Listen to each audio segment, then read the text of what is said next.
Applaudissements.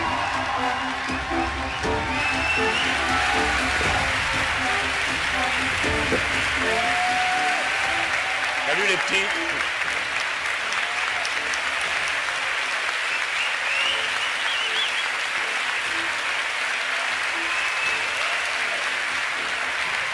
Ça marche? Est-ce que ça marche là? Est-ce qu'on m'entend? Bon. Là, il faut arrêter la musique. Merci. Bon, à vous tous, merci d'être venus, d'être si nombreux. Et je vais vous dire d'abord pour commencer la même chose que ce que je viens de dire à tous ceux qui, hélas, n'ont pas pu entrer et qui sont dehors. Je ne sais pas combien il y en a, peut-être autant que dedans. Bon, ils resteront moins longtemps vu le froid. Hein. J'ai été les saluer. Je leur ai dit que je leur présentais des excuses après les remerciements que je dois à tous ceux qui se sont donné le mal d'organiser cette soirée. Des militants, des bénévoles. Et attention,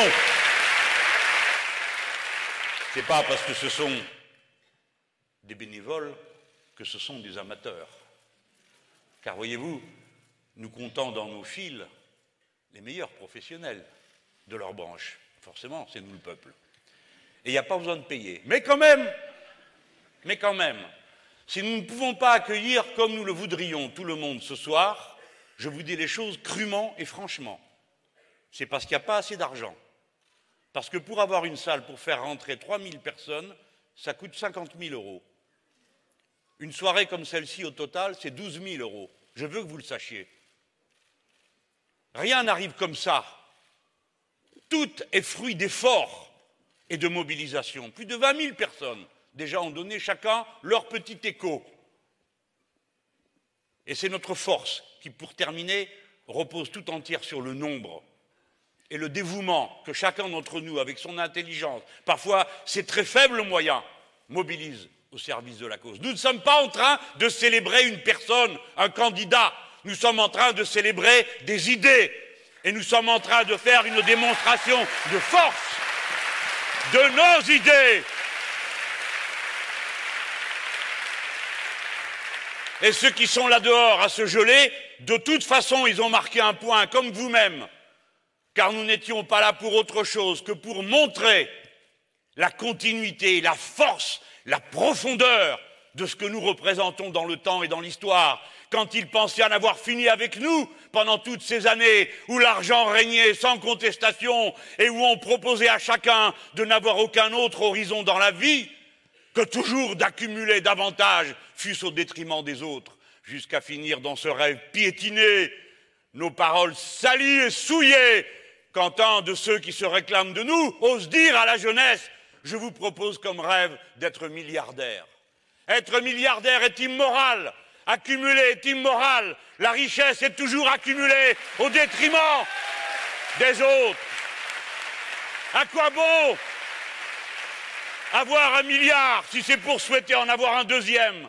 À quoi bon cette course permanente à l'ostentation? Bon, un mot pour les ballots qui ont été donnés 2 €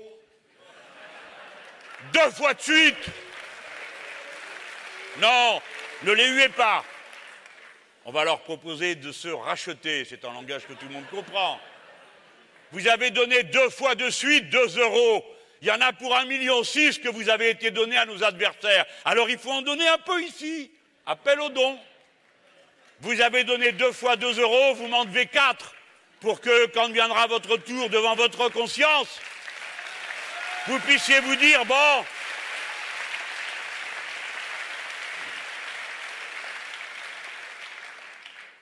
pourquoi est-ce que je suis venu à Bordeaux? Eh bien, parce qu'il y a 5 ans, j'étais à Talence. Et qu'aujourd'hui, nous ne serions ni si nombreux, ni si déterminés, ni si nouveaux pour certains d'entre vous, compte tenu de votre âge, si auparavant, nous n'avions déjà cumulé et rassuré cette force en lui montrant qu'elle existait, comme nous avons commencé à le faire en 2012 en nous rassemblant à 4 millions avec le même bulletin de vote. Mais je pourrais aussi être venu pour, s'il vous plaît, Allez! Voilà!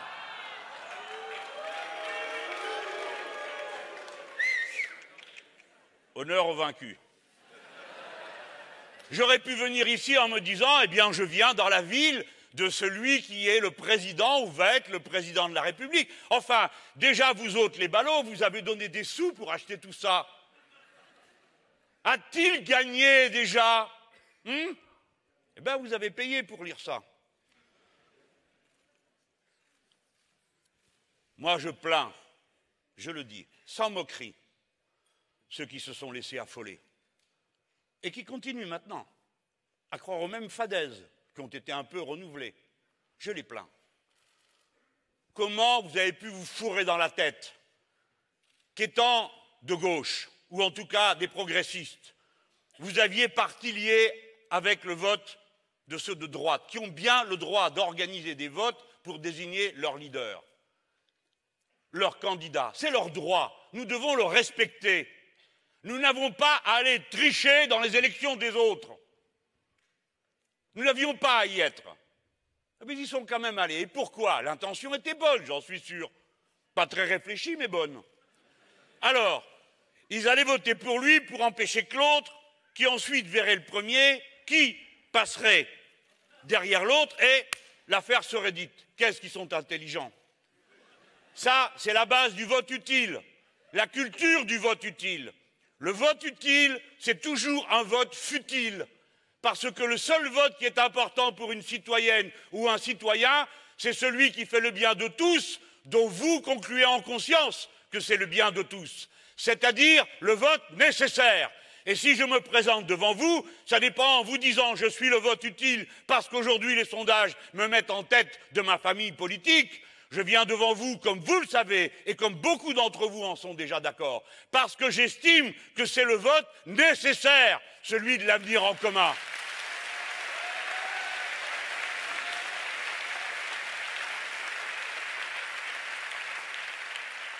Nous autres, nous sommes comme nous sommes pour plein de raisons, et pas seulement à cause de ce que nous dit notre feuille de paye.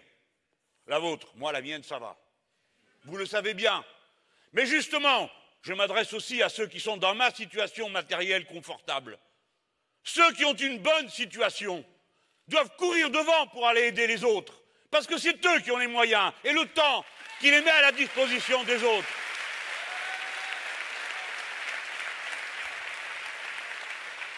Nous sommes comme nous sommes pour bien des raisons.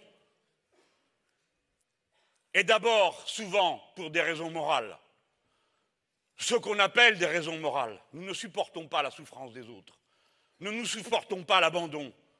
Ni celle des êtres humains, ni celle des animaux, ni le massacre de la nature. Toutes ces choses heurtent en nous quelque chose de très profond. Alors, il faut être comme la pointe du diamant. Ne jamais en rabattre, ni de ses rêves, ni de ses objectifs. Ceux qui s'en mêlent les pieds dans les tristes et pauvres aventures du vote utile, comme le moindre mal, disent-ils, pensent-ils, souvent honnêtement, bravement, le moindre mal, ne l'oubliez jamais, c'est quand même toujours le mal. Hannah Arendt, je vous ai amené cette citation. Dans son livre qui s'appelle « Responsabilité et jugement », dit « Politiquement, la faiblesse de l'argument du moindre mal a toujours été que ceux qui choisissent le moindre mal oublient très vite qu'ils ont choisi le mal. » Alors, bon, si je ne viens pas pour Juppé, je pourrais venir pour Montesquieu. Il est de votre coin. Je m'intéresse toujours à qui est-ce qui est du coin. Tout à l'heure, on aura mieux, hein, comme Montesquieu, qui était quand même un gros réac. Mais enfin, en 1772, la lumière de la Grande Révolution n'était pas encore passée.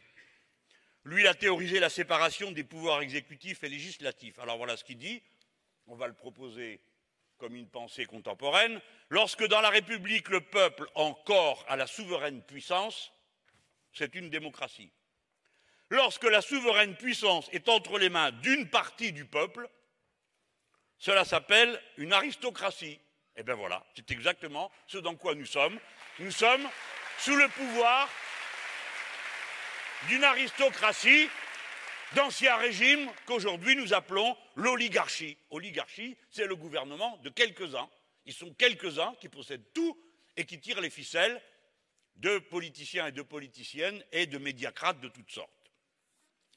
J'ai dit du mal de Montesquieu. Bon, au moins il proposait ça, et c'était un esprit avancé qui éclairait la réflexion de son époque.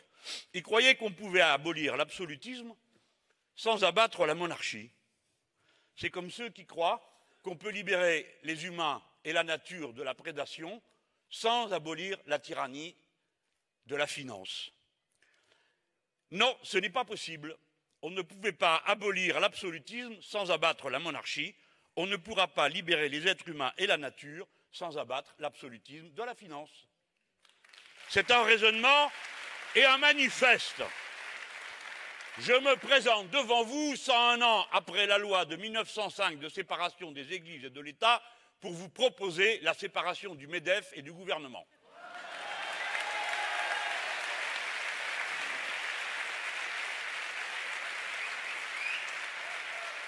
La chose extraordinaire, c'est quand même, tout à l'heure on a montré M. Juppé, c'est qu'ils ont fini par trancher, c'est bien, ça c'est pas extraordinaire. Et ils ont désigné un candidat, qui est M. Fillon, à qui... Oh, mais c'est complètement immoral. Donc, on va dire une chose, voilà un candidat qui est surtout et d'abord entouré d'une bande de menteurs. Ce n'est pas rassurant. Maintenant, j'en viens au fond, parce que c'est de cela dont il va être question ce soir, et des arguments qu'il faut que nous portions en nous, qui doivent essayer d'éclairer notre regard sur la situation que nous vivons. C'est une bonne chose que la droite ait choisi M. Fillon, parce que c'est un cas politiquement clair. Il propose une synthèse qui était contenue, peu visible, peu manifestée de ce qu'est vraiment la droite dans notre pays. C'est-à-dire deux choses. Le libéralisme économique le plus absolu et le conservatisme intellectuel et moral le plus total. Et il en est une bonne synthèse. C'est pourquoi, pour ma part, je me réjouis du fait que nous allons pouvoir confronter nos idées, car nous sommes l'exact inverse de cela. Mais pour pouvoir avoir ces débats, il faut des gens qui assument leur position. Et celui-là m'a l'air d'être prêt à les assumer, sans faux semblants, sans fausse casquette, sans faux nez, sans masque, sans déguisement. Et c'est pourquoi je serais heureux s'il acceptait le débat que je lui propose, devant tout le monde, pour qu'on entende au moins un soir. Le choc, naturellement courtois, c'est comme ça qu'on le ferait, des deux visions du monde. Parce que ce qui est en cause, ce sont deux visions du monde. Au fond, ce sont les deux cohérences que nous incarnons, lui et moi, en votre nom. Quelle cohérence? D'un côté,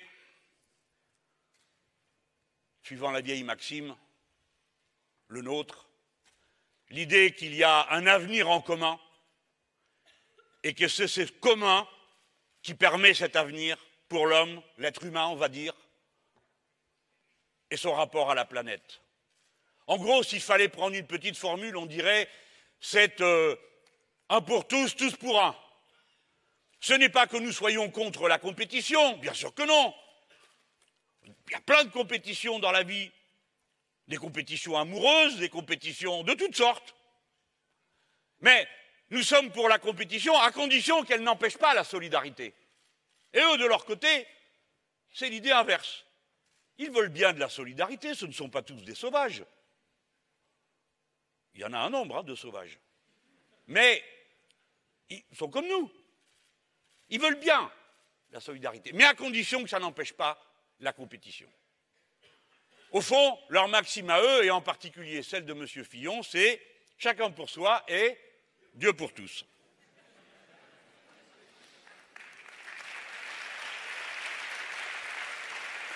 Ce qui va nous mettre en mouvement, nous, ce qui va organiser la cohérence du programme, l'avenir en commun que je vous demande de livrer, c'est une vision d'ensemble. Là, je viens de vous en livrer le principe moral, mais après, il y a le mode d'exécution. Mes amis, nous sommes conscients du fait qu'on règle les problèmes à partir des problèmes, pas à partir de seulement l'idée qu'on s'en fait. Le problème urgent et immédiat est celui qui va retentir comme un défi qui va nous permettre d'avancer. C'est que la maison brûle, comme disait Chirac. Franchement, quand 60%, 50% des espèces vertébrées ont disparu de la planète, quand la chaleur est montée de 20 points au-dessus du seuil auquel il est normal qu'elle se trouve dans l'Antarctique, est-ce que vous croyez vraiment qu'à ce moment-là, la question qui se pose, c'est celle de l'ISF?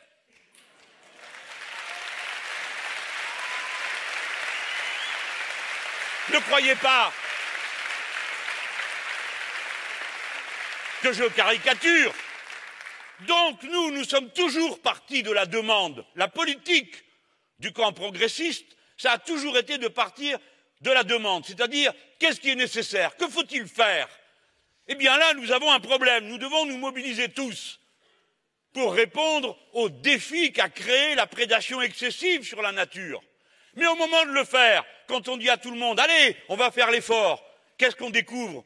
Que la société est pourrie d'inégalités, qu'il y a des masses de pauvres, des milliers de gens qui sont hors circuit, qui n'ont qu'une chose à faire chaque jour, c'est se demander comment ils vont tenir jusqu'au lendemain et le jour d'après pour eux et leurs enfants. L'inégalité ronge l'unité de l'espèce humaine et sa capacité à être ensemble pour faire face à cet énorme défi qui avance. Les deux choses se tiennent. Le programme politique que nous présentons répond aux deux questions. Pour faire face au défi du changement climatique, il faut changer complètement le mode de production, le process de production et notre manière de consommer, ainsi que la répartition des richesses. Et pour le faire, il faut mobiliser des cohortes immenses de gens, parce que c'est un travail gigantesque de faire tout ça. Donc nous avons besoin de milliers d'emplois. Et nous avons besoin de ces emplois pour faire cette bifurcation et pour récupérer tous ceux des nôtres qui ont été abandonnés en route, ceux qu'on n'a pas soignés, ceux qu'on n'a pas éduqués, qu'il nous reste 2,5 millions de personnes illettrées dans le pays, ceux qui sont malheureux, cassés, détruits par la violence d'un système social qui les a abattus parce qu'on leur a dit chacun pour soi et si vous êtes pauvre, c'est de votre faute. Voilà cette morale pourrie qui a empêché qu'on fasse la mobilisation humaine dont on a besoin. Quand quelqu'un vous parle de la 6e extinction des espèces, dites-vous que la réponse, elle est sociale. Elle commence par dire que pour être tous à la manœuvre, il faut que chacun puisse vivre dignement de son travail et que son travail ait une utilité qui permette à tout le monde de faire face aux défis. Alors évidemment, de l'autre côté, il y a une autre vision du monde. On la connaît. Remplissez l'assiette des riches, et alors il y en aura tellement qu'il en dégoulinera quelque chose. Ça s'appelle la théorie du ruissellement. Ils font donc ruisseler. Mais nous n'avons pas vu que cela ruissela beaucoup, jusqu'à présent. Et ça s'appelle la politique de l'offre. Je suis obligé de résumer parce que tout le monde n'a pas idée bien claire de ce que c'est. La politique de la demande, je viens de vous l'expliquer. De quoi a-t-on besoin? Alors de quoi a-t-on besoin? On répond à la question et on s'en donne les moyens. La politique de l'offre, c'est produisez n'importe quoi, n'importe comment, dans n'importe quelle condition, pourvu que ça soit pas cher, et vous trouverez des gens pour vous l'acheter. Et si vous l'achetez, alors vous devrez en produire davantage, et ça fera le bonheur de tout le monde, gna gna gna, flexibilité, compétibilité, et l'emploi. Voilà, vous avez compris? Résumé, quelqu'un frappe à la porte, toc toc toc, nous sommes au pôle Nord, vous êtes un Esquimau, vous frissonnez, enfin plus tellement en ce moment, mais bref. Je peux vous faire la même chose dans le Sahara. Hein. Et la porte s'ouvre et il y a un type qui dit « Bonjour, je vends des frigos ». L'autre dit « Ah ben non, moi c'est un chauffage ». Pas du tout, c'est pas la question, mon frigo est pas cher, achetez-le. Voilà, c'est ça la politique de l'offre, c'est absurde. C'est absurde. Ne vous laissez pas impressionner. Ne vous laissez pas impressionner par ceux qui vous disent que tout ça a un sens. Ça n'en a pas. L'activité économique humaine était destinée, et elle l'est depuis que l'humanité est humanité, à satisfaire des besoins réellement exprimés. Et cela satisfont des besoins qui n'existent pas, on retire les moyens aux gens et crée des nouveaux besoins.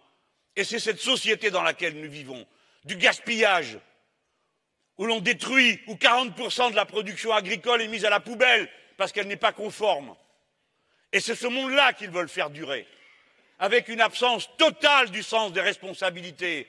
Écoutez-moi, les amis, le plus grand scandale de ces débats qu'ont eu nos concitoyens de droite, c'est qu'il n'est pas parlé une seule fois des problèmes de la planète, pas un mot pour parler d'écologie ni de la manière d'y répondre. Et ils ont désigné quelqu'un qui est un productiviste aveuglé. Ça commence vraiment très mal. Il propose d'abroger le principe de précaution qui a été inscrit dans la Constitution. Notez que c'est Chirac qui l'y a mis. Eh bien, on le remercie. Et la première fois qu'on a mis ça dans la loi, c'était M. Barnier qui l'avait proposé, juste après le premier sommet de la Terre à Rio en 1992. Je suis tellement vieux que j'y étais. Donc je m'en souviens.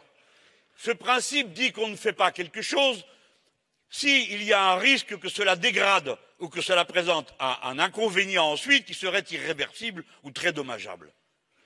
Est-ce qu'il y a aujourd'hui une abondance de recours qui fait qu'à cause du principe de précaution, tout est bloqué? Jamais de la vie, il n'y en a pas eu un seul. Alors pourquoi il le retire? Par pure idéologie. Parce qu'il pense que le problème ne se pose pas, parce qu'il est aveuglé et qu'il ne veut qu'il n'y ait aucun obstacle à la libre circulation du capital, à ses libres investissements, quoi qu'ils produisent, quoi qu'ils fassent, alors même que nous savons aujourd'hui qu'à cause des glyphosates et combien d'autres pesticides, la vie humaine est lourdement perturbée. La fertilité et la reproduction des êtres humains sont lourdement mises en cause, pour ne pas parler de tout ce que cela entraîne aussi sur la santé des nouvelles générations. Le même homme propose de prolonger les centrales nucléaires de 40 à 60 ans. Écoutez, franchement, après Fukushima, non quoi. Non, il faut y réfléchir avec sérieux.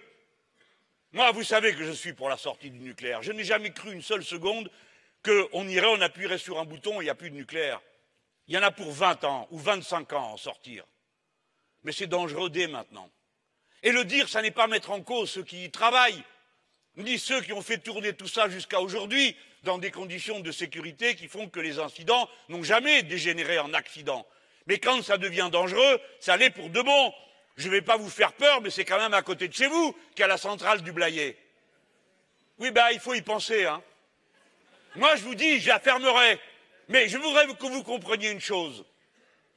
C'est que pendant que nous sommes en train de parler, le changement climatique fait monter le niveau de la mer.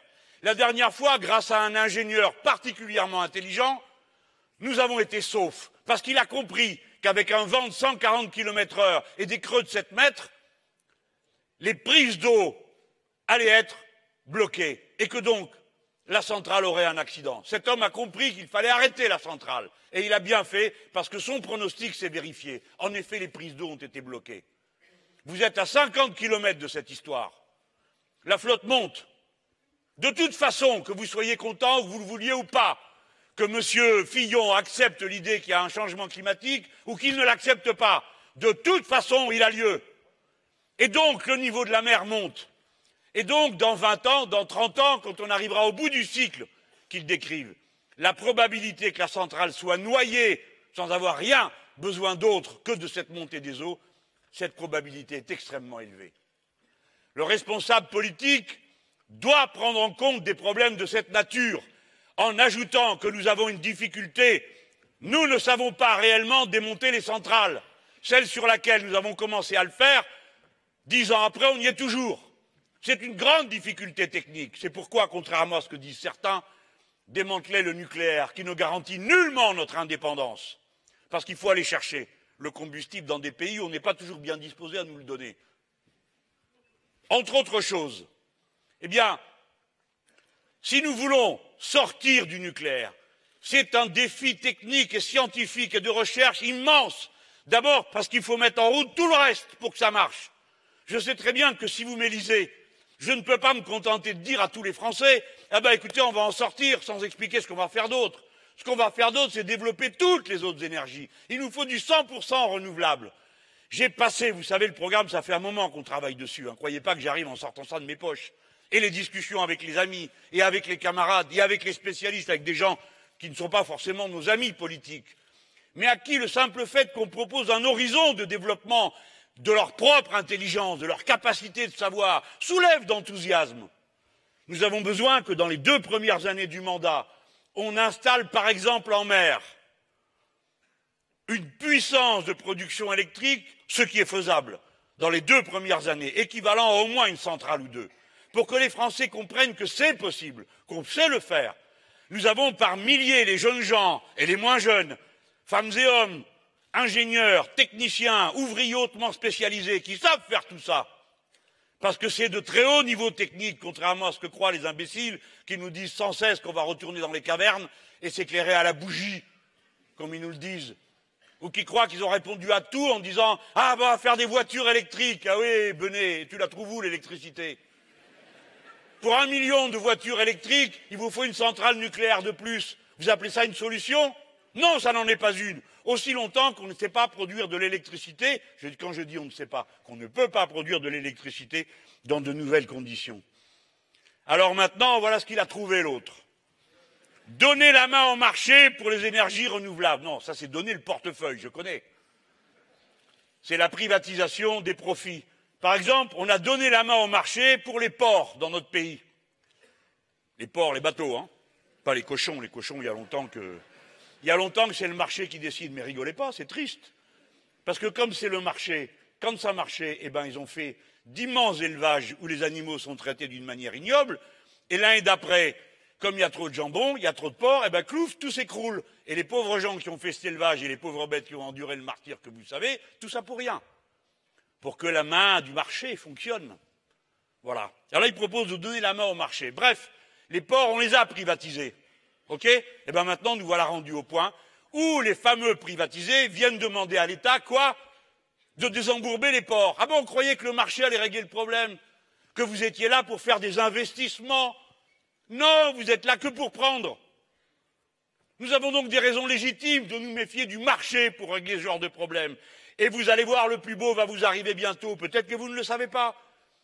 Mais l'Union européenne, l'Europe qui nous protège, a décidé de vendre tous les barrages hydroélectriques au privé pour que ça soit plus compétitif. Et vous pensez qu'immédiatement, des investisseurs pleins de milliards se sont dit « Mais quelle joie! Courons tout de suite, mettre le béton qu'il faut pour entretenir ces barrages dont 25% ont plus de 70 ans. » Tous étaient tellement contents de se dire « Vite, courons, payez les employés qui ont fait tourner ça pendant tant d'années, augmentons leur nombre parce que vous savez, il y en manque. » L'autre jour, je suis allé dans une centrale. Oh ben moi, j'aime les machines. Hein. C'est parce que j'ai fait philo. Je pense qu'il y a un truc qui n'a jamais été réglé en moi. J'aime les machines, j'aime qu'on m'explique comment ça marche et tout. Alors me voilà là-dedans, un truc, vous savez, des années 60, une merveille. Alors, mais quand je dis une merveille. C'est-à-dire que non seulement c'est beau, c'est dans la montagne, mais ils ont fait le sol en marbre, une immense fresque à la gloire de l'électricité, et vous avez les gars d'EDF qui sont là, et les filles font les choses, tout très bien. Et en passant, j'en vois 3 qui étaient en train de réparer un truc. Je vais vers eux, je dis, bon, qu'est-ce que vous faites là, les gars? Bon, c'était 3 hommes.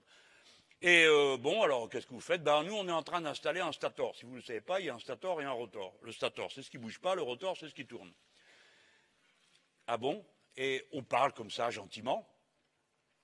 Et le hasard, il y en a un qui dit, mais vous savez, monsieur Mélenchon, je vais vous dire une chose, j'ai été à la même école primaire que vous.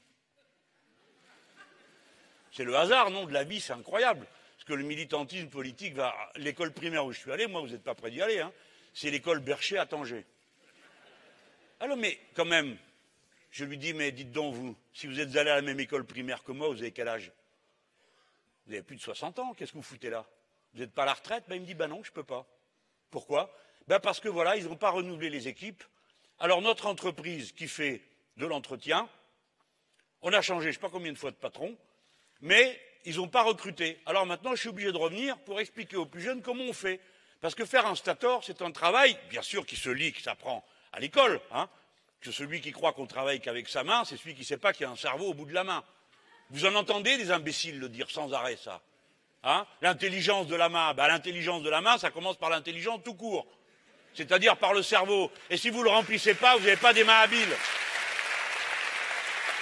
Je vous dis ça parce que les messieurs dames qui ont voté pour M. Fillon, et M. Fillon, il dit qu'il faut construire, développer l'apprentissage. Forcément, il n'y en a pas un qui a son gosse en apprentissage, donc il trouve ça très bien pour les autres. Ils n'y connaissent rien. Bien sûr qu'il y a des métiers où il faut de l'apprentissage. Mais s'il y a ici des gens qui ne savent pas pourquoi on va en apprentissage, c'est souvent parce que, bon, tu peux t'embêter à l'école, mais tu pourras aller au lycée professionnel. Pourquoi tu vas en apprentissage? Parce que aussi, ça met du beurre dans les épinards. Il ne faut pas tourner autour du pot. Il faut dire la vérité comme elle est. Et c'est comme ça que ça se passe.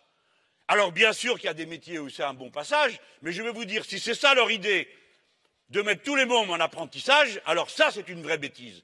Ils voulaient déjà en mettre 500 000. Ils ont donné 1 000 € de prime à qui embaucher un apprenti. Et à quoi ils sont arrivés? Il y en a moins qu'avant. Voilà. Pourquoi?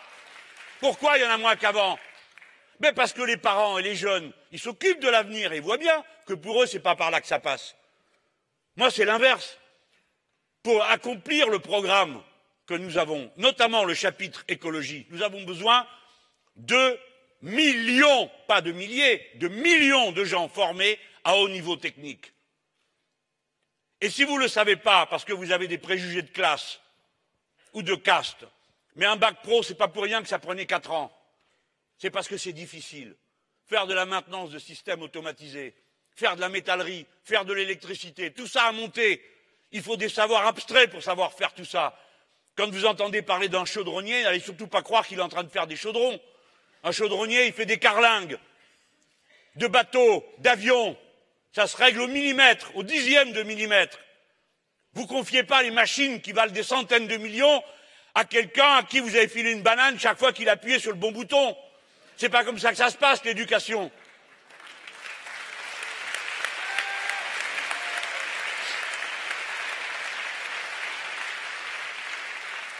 Voilà ce qu'ils ont trouvé pour développer le pays, libérer l'énergie du marché, blabla.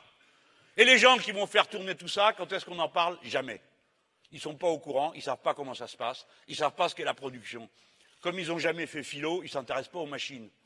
Et comme ils n'ont pas vu une machine de leur vie de près, ils ne se demandent pas qui est-ce qui est capable de la faire tourner, ni de la construire. Ce n'est pas leur sujet. Leur sujet, c'est la bonne allocation de la ressource.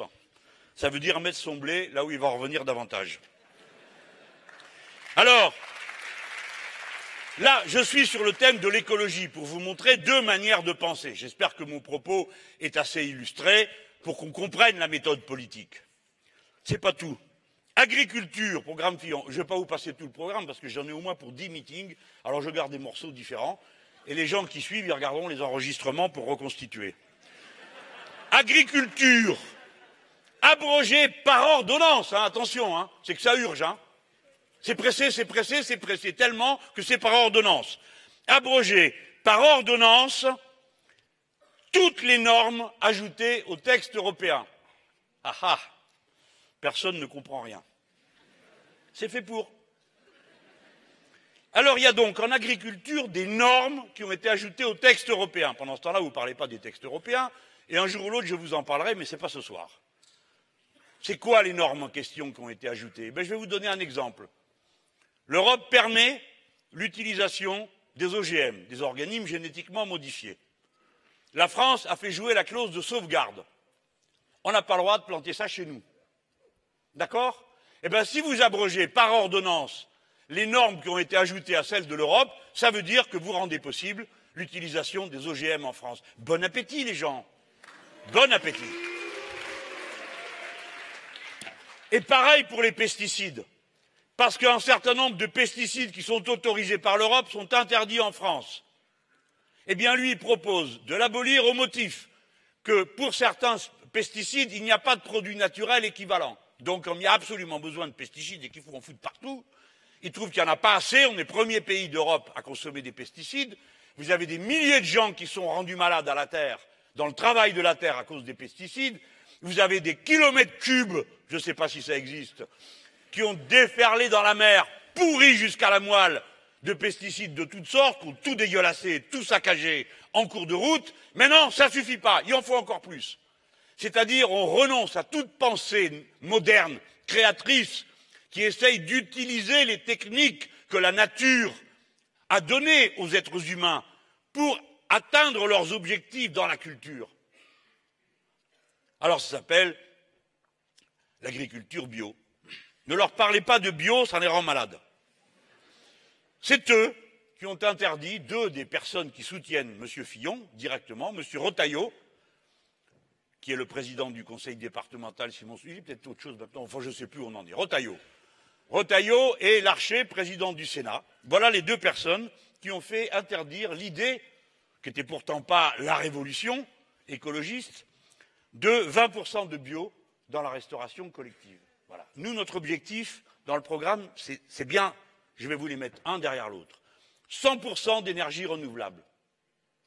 Donc, on va savoir comment le faire. Les éoliennes, en mer, sur terre. Moi, je préfère en mer. Il faut donc rééquiper les ports dont je vous parlais tout à l'heure. C'est pourquoi je me suis intéressé aux ports. Parce que, pour les installer, il faut des navires de service pour les installer et ensuite pour les entretenir. Il faut donc changer les quais. Il faut changer tous les appareillages qu'il y a autour. Ensuite, une fois qu'on est prêt, il faut fabriquer sur place. C'est pourquoi la propriété, quoi qu'elle soit importante pour notre souveraineté, des entreprises qui font ça, n'est pas déterminant. Parce que pour mettre une éolienne, vous mettez une pale qui fait 70 mètres. Celle-là, vous ne l'amenez pas de Hong Kong en bateau.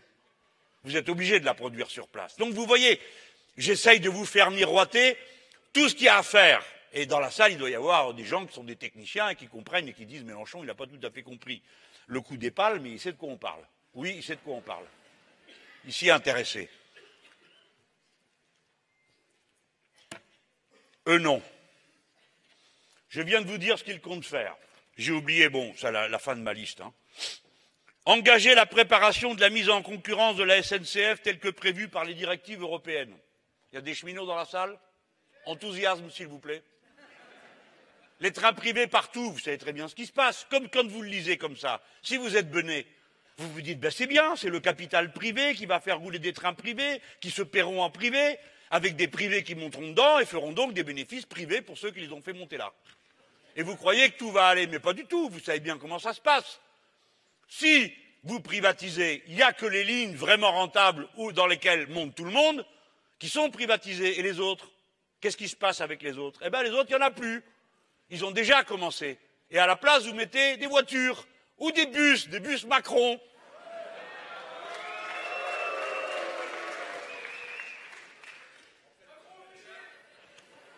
Ben oui, tout ça, c'est tout du pareil au même.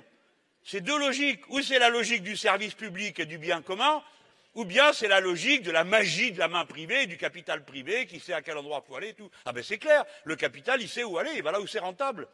Et une ligne qui n'est pas rentable de leur point de vue, pour nous, elle est rentable. Parce que quand il y a un car de moins, quand il y a une voiture de moins sur la route, nous, on compte aussi tout ce qu'il y a en plus dans la nature, tout ce qu'il y a en plus dans le fait que vous prenez moins de risques, dans le fait que ça peut être plus confortable. Donc notre comptabilité à nous, elle est globale, elle englobe tous les aspects de la vie humaine, pas seulement un moment, le moment où vous venez, vous achetez votre billet, s'il est plus cher ou s'il est moins cher. Résumé, je vous ai dit que pour cet homme, le principe de précaution, le nucléaire, les énergies renouvelables, l'agriculture bio, non, il n'en veut pas. Vous êtes prévenus. Quant à nous, que ferons-nous? Non seulement on n'enlèvera pas le principe de précaution dans la Constitution, celle qui aura à écrire, mais on proposera que dans celle qui a à écrire, on y mette la règle verte. La règle verte, ça sera une chose extraordinaire, qui va nous situer aux avant-postes de l'humanité, comme un peuple qui est conscient de sa force, de son niveau d'instruction, et donc de sa responsabilité devant l'humanité universelle. Car plus on est de gens instruits, prêts à travailler, hautement qualifiés, plus on a de capital accumulé, et il y en a dans ce pays, plus que jamais, qui est la 5e puissance économique du monde, plus alors on est responsable devant le monde entier, devant tous les autres êtres humains. Et c'est à nous de mettre au point les techniques, les moyens qui permettent aux autres d'en faire autant que nous. quoique bien souvent, il faut aller apprendre auprès des autres comment on fait. Mais c'est à nous de mettre à la disposition de ceux qui nous disent « mais on ne vous demande pas votre argent, on ne vous demande pas vos grosses larmes », comme je l'ai entendu dire par mes amis et camarades d'Afrique. On en a assez de votre compassion, nous disent-ils. Car figurez-vous qu'il y a aussi en Afrique, pour le cas où vous ne le sauriez pas, une très importante catégorie de gens qui ont été formés, éduqués, qui sont de très haut niveau, que souvent on leur pique pour les faire travailler ici, alors qu'ils ont été instruits là-bas avec l'argent des gens qui se trouvent là-bas, mais qu'on fait fuir parce qu'on ruine les économies africaines. Eh bien, qu'est-ce qu'ils nous disent? Qu'est-ce qu'ils nous demandent? C'est dans les rapports de l'ONU. Là, c'est une Française qui préside ça, qui s'occupe de ces questions de développement. Qu'est-ce qu'on nous demande? Pas 50 000 trucs. Premièrement et surtout, aidez-nous à avoir de l'énergie. Nous, Français, nous savons le faire. Nous pouvons proposer les machines et les brevets. Et eux, ils savent faire avec les machines et les brevets, parce qu'ils sont comme nous, équipés d'un cerveau. Les machines et les brevets pour se produire de l'énergie à partir de la luminescence, pas du soleil, de la luminescence. On sait le faire. Il y a une boîte qui faisait ça, ça s'appelle Nexis. Il y avait même une chaîne de montage. Si on avait utilisé cette méthode, pour vous donner une idée, je ne sais pas si vous voyez comment est Marseille, il y a une grande tour, on voit que ça. Bon, allez, prenez la tour Montparnasse à Paris, c'est la même chose. On l'aurait couverte de ces verres, la tour, elle devenait positive, c'est-à-dire qu'elle ne consommait pas plus d'énergie que celle qu'elle produirait. Non seulement la tour, mais tout l'arrondissement. On sait le faire. Ce qu'il faut libérer, ce n'est pas le capital, c'est l'intelligence, les moyens de faire, et c'est le capital qu'il faut emprisonner.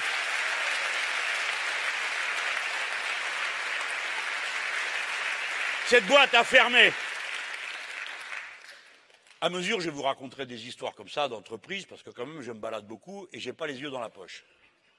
Tous ces gens sont prêts à faire. D'avoir comme réponse, vous pouvez bien mourir en mer si vous ne savez pas nager.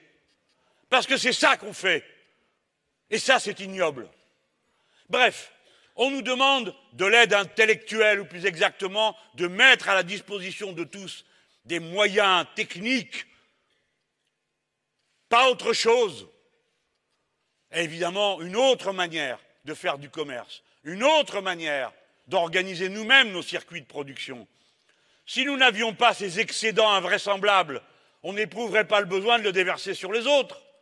Il faut donc changer notre modèle agricole à nous, pas le leur, comme on est en train de faire, car on leur dit à eux, il faut changer. Ah, qu'est-ce que vous produisiez?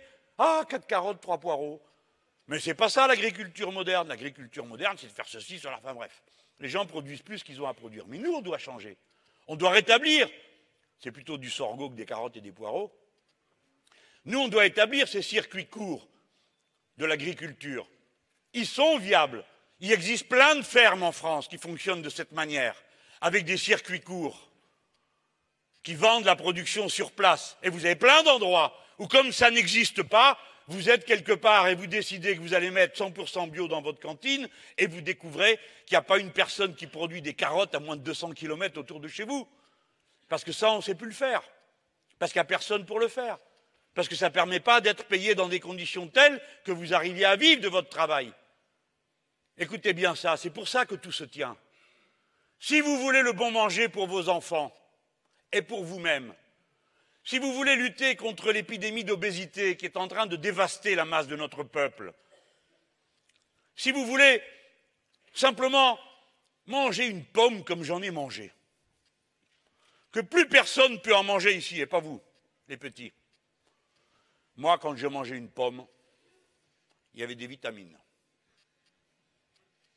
Pour que vous ayez la quantité de vitamines que je mangeais quand je mangeais une pomme, au siècle dernier,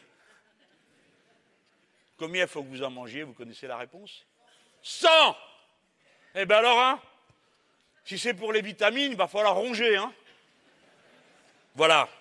Donc il faut changer notre modèle agricole. Et si nous changeons notre modèle agricole, d'abord nous vivrons mieux, mais nous devrons payer les paysans. Parce que si vous ne le savez pas, c'est le travail des paysans et le sous-paiement des paysans qui a fait que pendant des années, on a pu mégoter avec les travailleurs. Leurs augmentations de salaire, elle est limitée au maximum, parce que pendant ce temps-là, on baissait les prix agricoles. Si bien que les gens avaient l'impression qu'ils gagnaient plus puisqu'ils pouvaient acheter davantage de choses.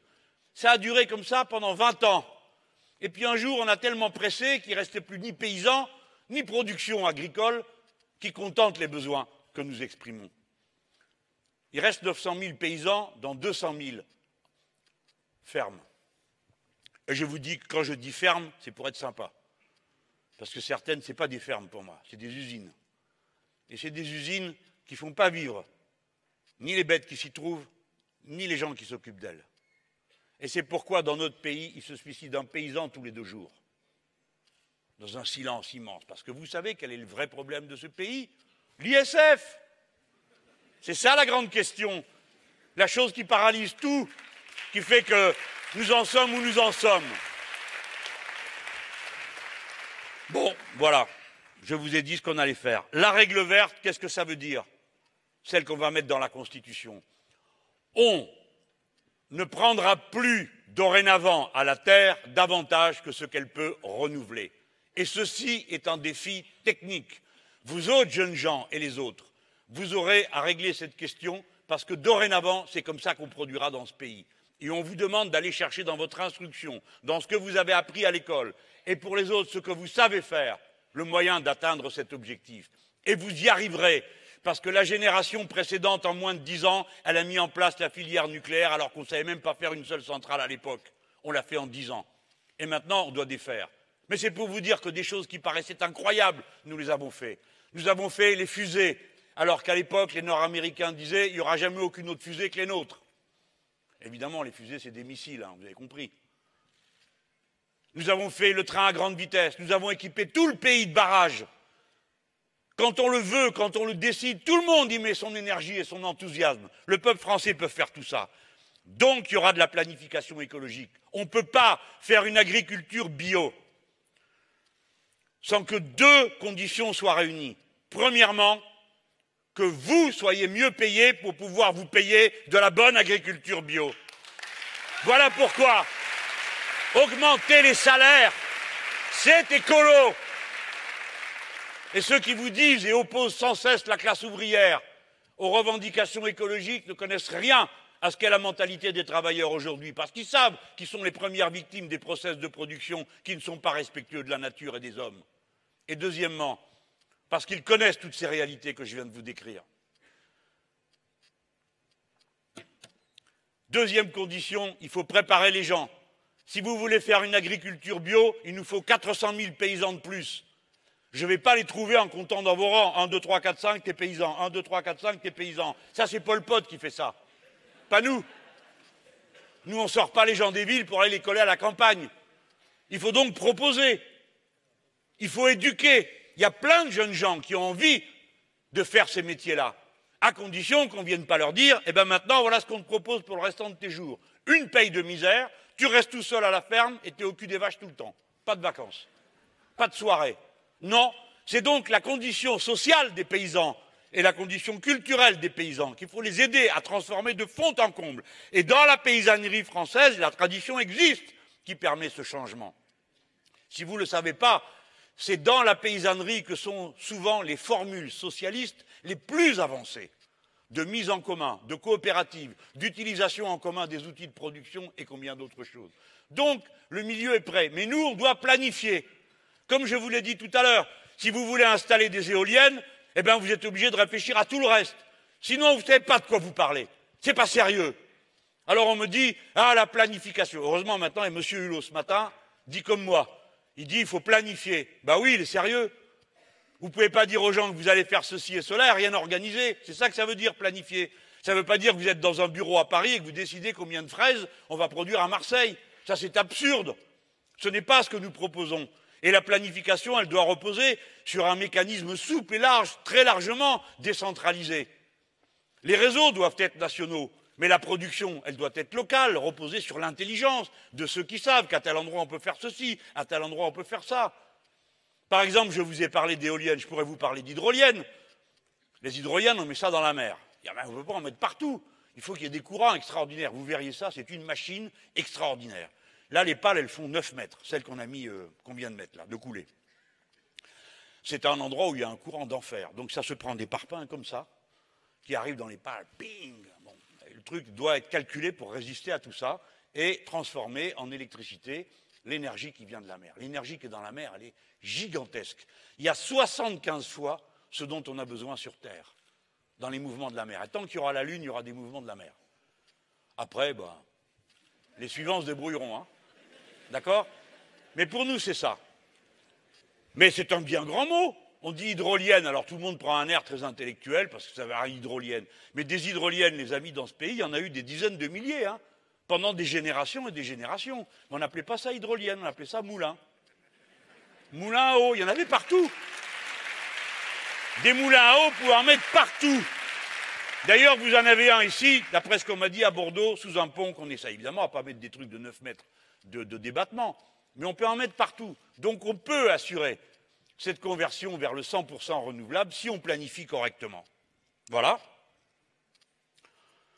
Ça, c'est dans. Vous avez donc bien deux façons d'aborder ce problème. Je suis parti de l'urgence la plus importante, celle que nous avons comme responsabilité d'être humain. Vous êtes obligés de vous poser la question. Qu'est-ce qu'on fait en face du changement climatique? Qu'est-ce qu'on fait concrètement? Dire pas simplement regarder ou se lamenter. Faire. On peut le faire. Et on peut être une nation de pointe. Il y a plein de pays qui ont déjà mis au point toutes sortes de techniques. C'est donc pas si compliqué que ça.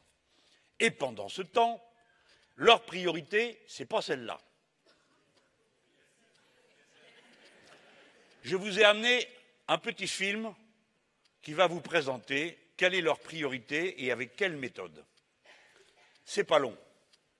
Moi, ce que je veux, c'est que le 1er juillet, les 2 ou 3 ministres chargés des réformes, l'économie et les finances, le travail pour l'essentiel, arrivent avec des textes prêts et, dans une forme de blitzkrieg, fassent passer devant le Parlement, en utilisant d'ailleurs tous les moyens que donne la Constitution de la Ve République, les ordonnances, les votes bloqués, le 49.3, tout ce qui est nécessaire, fassent passer en l'espace de 2 mois, sans interruption estivale, les 6 ou 7 réformes fondamentales qui vont changer le climat de l'économie et le climat du travail dans notre pays. C'est évidemment pour moi l'abrogation des 35 heures et la suppression de la durée légale du travail et le renvoi à la négociation dans les entreprises sans contrainte, c'est le nouveau code du travail, c'est la réforme de la fiscalité du capital, fondamentale pour relancer l'activité économique dans notre pays, c'est la réforme de l'assurance chômage, c'est la réforme de l'apprentissage, et c'est les premières mesures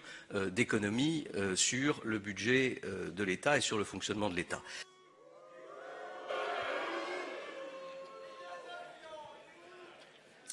Donc quand on voit ça, on comprend qu'il y a 2 sujets. Mais avant les 2 sujets, il y en a au moins. Vous ne pouvez pas dire que vous n'êtes pas prévenus. Vous ici, vous êtes prévenus. Je sais bien, sinon vous ne seriez pas venus. C'est bien qui est là. Mais maintenant, il s'agit d'aller expliquer aux gens ce qui se passe là, ce qui se prépare. Déjà, c'est la méthode. Vous avez entendu le mot, un blitzkrieg. La guerre éclair. C'est ça que ça veut dire. Le climat qui veut changer, ce n'est pas celui qui est en train de se détraquer, c'est celui des affaires. Avec un blitzkrieg.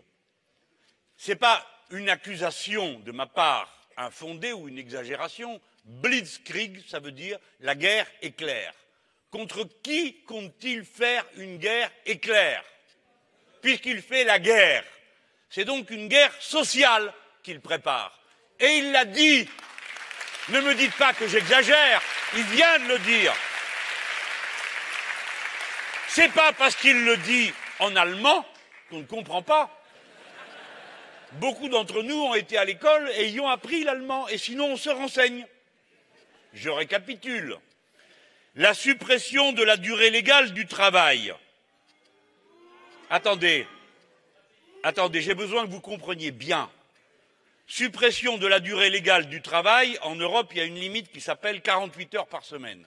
Si vous supprimez la durée légale du travail, c'est-à-dire vous dites qu'il n'y a plus de durée légale, ça veut dire 2 choses. 1, qu'on peut vous faire bosser 48 heures par semaine sans que vous ayez le droit de protester, et deux, ça veut dire qu'il n'y a plus d'heures supplémentaires. Ça veut donc dire que toutes les heures que vous ferez au-delà de 35 heures ou de 37 heures, suivant les réformes que ces messieurs dames veulent introduire, elles sont faites au tarif ordinaire. Terminez le plus que vous faites quand vous faites des heures sup. Et maintenant, j'en viens à ces heures sup. Quand et où quelqu'un a-t-il vu que c'est l'employé ou le salarié qui décide des heures sup? Jamais. Alors quand l'heure sup est proposée, des fois ça tombe bien, parce qu'il y a besoin de payer les impôts locaux, parce que ceci, parce que cela, parce qu'il faut changer les cartables et que c'est la rentrée et tout ça. Mais pas toujours. Et vous n'avez pas la possibilité de refuser ces heures-là, puisqu'elles ne seront plus supplémentaires. Elles seront réglementaires. Vous avez compris?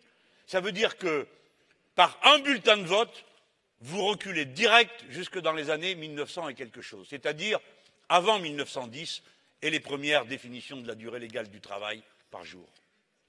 Voilà ce qu'il vient de vous proposer.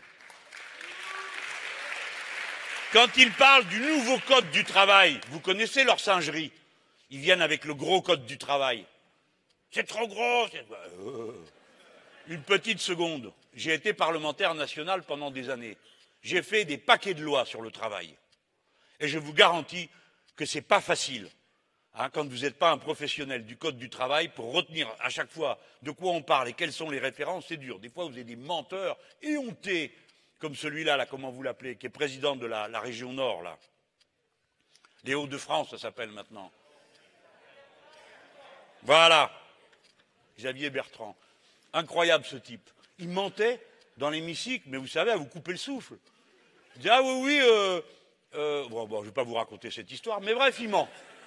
Et alors nous, il fallait courir, heureusement, il y avait la pause du midi, je courais dans le code du travail pour vérifier, bon, pourquoi il est si gros, le code du travail? Eh bien, je vais vous le dire, parce qu'il est plein d'exceptions. Et qui c'est qui fout les exceptions dans les textes? C'est pas nous. Nous, on est pour des choses très simples. Une durée du travail, dans la journée, dans la semaine, dans le mois, dans l'année et dans la vie. C'est super simple. La paye par heure, par mois, etc., etc. C'est super simple. Mais eux, ils n'arrêtent pas de mettre des choses. Et après, ils disent, ça fait beaucoup. Eh bien, très bien. Si tous les livres qui sont un peu trop gros doivent être déchirés en deux, ben prenez l'annuaire. L'annuaire, c'est plein de noms. C'est plein de numéros de téléphone. C'est gros comme ça. Allez, arrachez la moitié. Et vous allez voir si vous pouvez téléphoner après. Enlevez le code du travail et vous verrez bien. Ensuite, si vous arrivez à organiser le travail, parce que ceux qui proposent ça, ce n'est pas le travail qu'ils veulent organiser, c'est les rendements, c'est les profits. Parce que pour que le travail fonctionne, il suffit d'aller demander à n'importe quel chef d'équipe, si vous vous méfiez du gars ou de la fille qui est du rang, et demandez-leur si on peut faire travailler les gens 48 heures à un niveau d'exigence de rentabilité comme celle que vous réclamez. Ce n'est pas possible, mesdames, messieurs. Vous tuerez les gens au travail. Ils s'abîmeront. Ils auront des morts.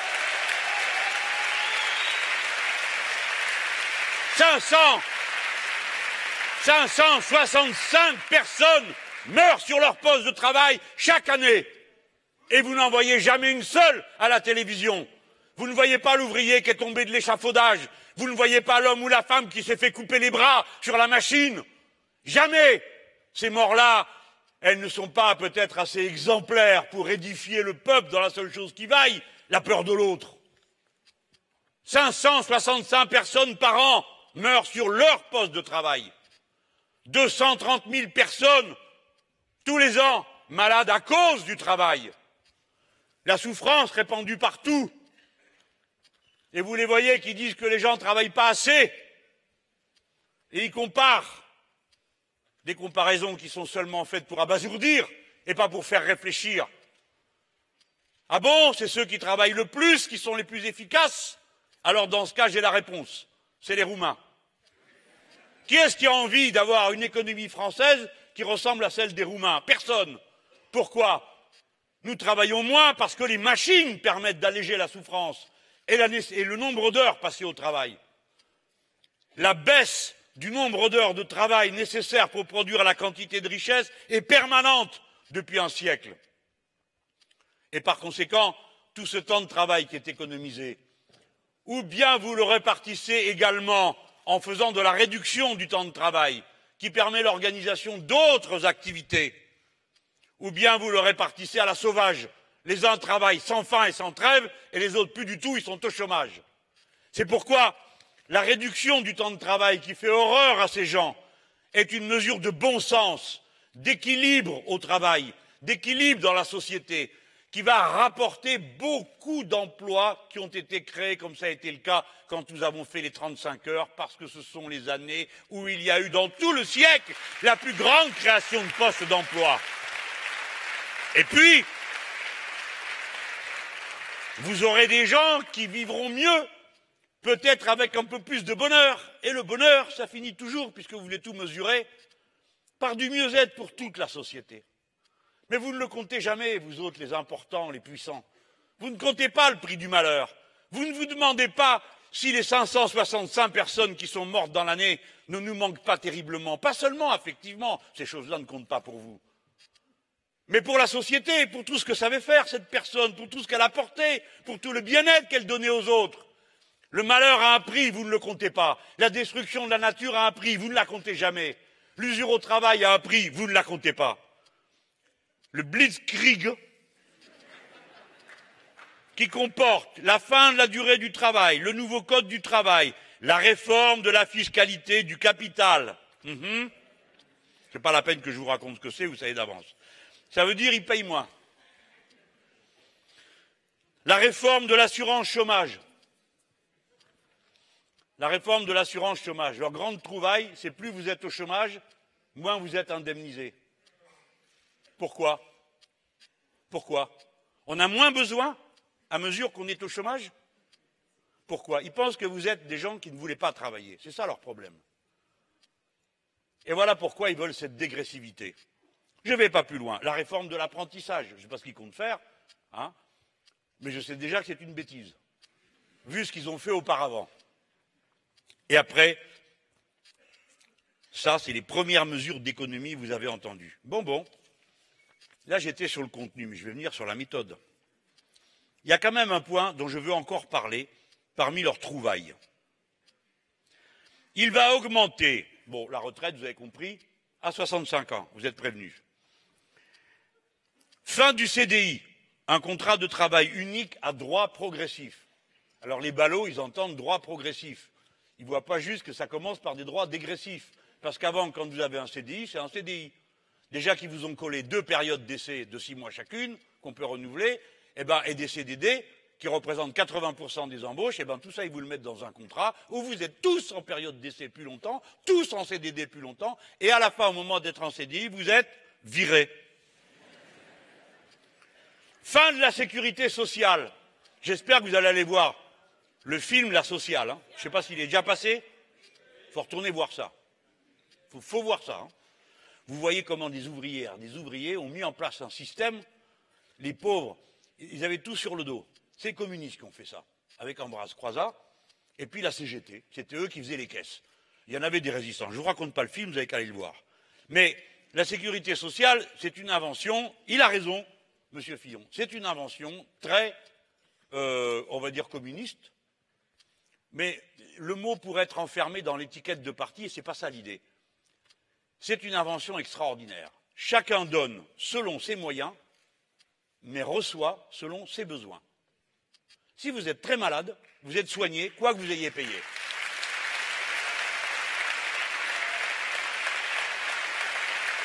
Et nous, on voudrait que ce soit comme ça pour tout. Et lui, qu'est-ce qu'il a trouvé? Focaliser. Non, franchement, pour le français, ils ne sont pas là. Hein. Focaliser l'assurance publique universelle, c'est-à-dire la Sécu, sur des affections graves ou de longue durée. Il faut être très super malade pour pouvoir aller à l'assurance sociale de M. Fillon. Et c'est lui qui décide quand est-ce que vous êtes très super malade. Et l'assurance privée sur le reste. Autrement dit, tout le reste, si vous avez une assurance, vous êtes soigné, sinon, débrouillez-vous. Personne n'a été à expliquer à ce type que quand on est un peu malade, on peut se soigner et ensuite on n'est pas très malade. Mais si on ne se soigne pas, alors on devient très malade. De plus en plus malade. Et en plus, on rend les autres malades. Ils se croient tous très malins. Pourquoi croyez-vous que nous soyons dans cette pièce tous là autant qu'on est, et même s'il y avait des gens qui n'étaient pas de notre avis? Parce que depuis que l'humanité est humanité, que 99% de l'histoire de l'humanité, c'est chasseurs-cueilleurs. Tout le reste, c'est 1% de l'histoire totale de l'humanité. Pendant 99,9% du temps, les êtres humains qui ont survécu, c'est ceux qui s'entraidaient. C'est pour ça qu'ils ont survécu. C'est parce qu'ils étaient solidaires. Et ceux qui n'ont pas été solidaires, ils sont morts avant les autres, parce qu'à la fin, ils étaient tout seuls. Et comme ils étaient tout seuls, et qu'ils mouraient avant les autres, ils n'avaient pas d'enfants, et nous ne sommes pas leurs descendants. Nous sommes les descendants des généreux. Nous sommes les descendants des bons. Nous sommes les descendants des gentils. Nous sommes les descendants des partageux. Allez lui expliquer tout ça. Un peu d'anthropologie, là, ça lui ferait pas de mal. Alors après, vous travaillerez plus et vous gagnerez moins. Ça, vous avez l'habitude. Et il va augmenter la TVA. Ça m'intéresse. Il va l'augmenter de 2 points. Il va passer de 20 à 22%. 20, c'est ce qu'on s'est pris du gouvernement actuel. Mais il avait dit à l'époque, d'accord, c'est 20, mais c'est moins que 22. Donc c'est bien. C'est la théorie du moindre mal, comme je vous l'ai expliqué tout à l'heure. C'est-à-dire que c'est quand même le mal. Là, ils vont passer à 22. Ça veut dire qu'ils vont prendre, aux gens qui sont là, 15 milliards. C'est ça, 2 points de TVA, c'est ça que ça vous donne. 15 milliards. 15 milliards. 15 milliards. C'est tellement que vous ne vous rendez même plus compte de ce que c'est. Ça veut dire 300 € par tête de pipe. Alors, si vous gagnez 3 000 €, ça ne vous fait pas le même effet que si vous gagnez 600 €. Et ça ne vous fait pas le même effet que si vous gagnez 30 000 €. C'est pourquoi c'est un impôt injuste. Parce qu'il n'est pas progressif, et tout le monde le paye. Ça vous coûte 300 € dans la poche d'un smicard. 300 €, c'est plus de la moitié du RSA mensuel. Pas vrai, Pascal? Je le vois au premier rang. Plus d'un tiers du minimum vieillesse mensuel. Je vous rappelle que c'est un monsieur qui est appuyé sur des réseaux traditionnels de croyants. Donc il va piquer la moitié du RSA d'un pauvre, le tiers du minimum vieillesse mensuel de quelqu'un qui ne gagne pas des 1000 et des 100, et qui, en toute hypothèse, se situe juste à la limite du seuil de pauvreté tel que le décrivent les institutions internationales. Un quart de SMIC mensuel et la moitié du coût annuel de la cantine scolaire pour un enfant. Et comme leurs amis suppriment les subventions pour les cantines scolaires pour les enfants, ça veut dire que les enfants n'iront plus à la cantine, parce qu'il n'y aura pas les moyens. Et donc, qu'est-ce qui va se passer? Les gosses vont avoir faim. Je ne raconte pas des histoires, là. Je vous parle de choses que je connais, que j'ai vues déjà, qui existent déjà. Pour les gens qui ne le savent pas, il y a déjà des gosses qui mangent une seule fois dans la journée, à la cantine. Ah, ça dérange, hein, ça trouble, ça vous rend mal. Et ce n'est pas nouveau, ça fait un moment que ça dure, que le problème se pose dans ce pays de gens qui sont en insécurité alimentaire. Ils ont faim. Insécurité alimentaire, ça s'appelle. Des dizaines de milliers de gens sont en insécurité alimentaire et qui sont déjà en insécurité énergétique et en insécurité pour la flotte, en insécurité pour tout dans la vie, du matin au soir. Voilà, si vous en volez, votez Fillon. Si vous n'en volez pas, voilà ce que nous allons faire. Nous allons créer un nouveau climat des affaires, nous aussi. Nous allons abroger la loi El Khomri. Nous allons rétablir les 35 heures en rendant les heures supplémentaires plus chères. Nous allons rétablir la retraite à 60 ans. Comment vous payez ça, Monsieur Mélenchon? La retraite à 60 ans quand même, à la fin. Qu'est-ce que vous êtes en train de faire avec ces gens-là? Vous leur promettez des choses, vous ne savez pas comment vous le payez. Mais si, on a trouvé une idée. Respectez les femmes. Mais quel rapport? Si vous payez les femmes comme les hommes, eh bien, les cotisations sociales supplémentaires payent la retraite.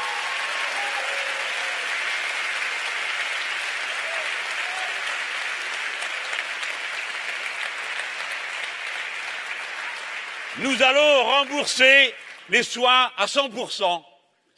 Et si jamais ça coûte trop cher, nous allons avoir une discussion sérieuse avec l'industrie pharmaceutique.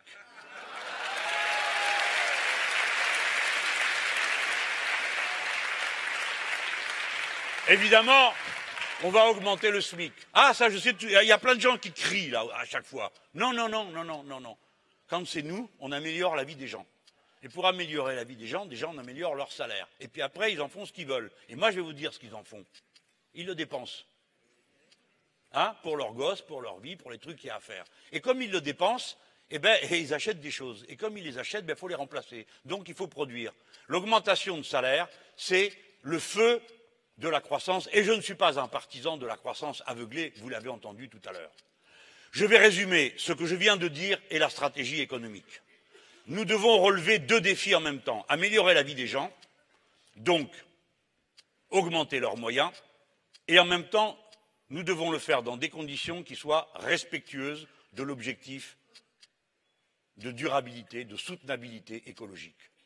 Il faut faire les deux, pas un après l'autre, pas je commence ça et puis demain on verra, les deux en même temps. Et c'est parce qu'on va le faire en même temps que ça va marcher.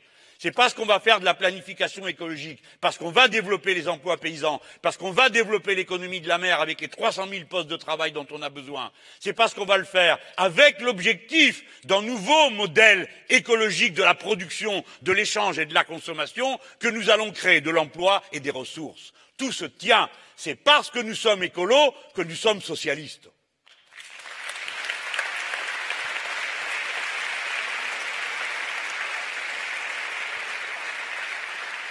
Alors, le monsieur là, le premier qui revient me dire Jean-Luc, tu comprends, la constituante, tout ça, on ne comprend rien, ça n'a rien à voir avec le social, c'est ce qui intéresse les gens. D'abord, ceux qui disent savoir ce qui intéresse les gens, souvent se trompent. Ils prennent les gens pour des imbéciles.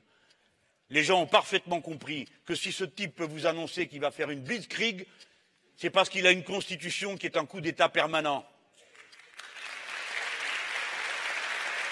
Et le coup d'État permanent, Monsieur Fillon va l'utiliser pour faire un coup d'État social.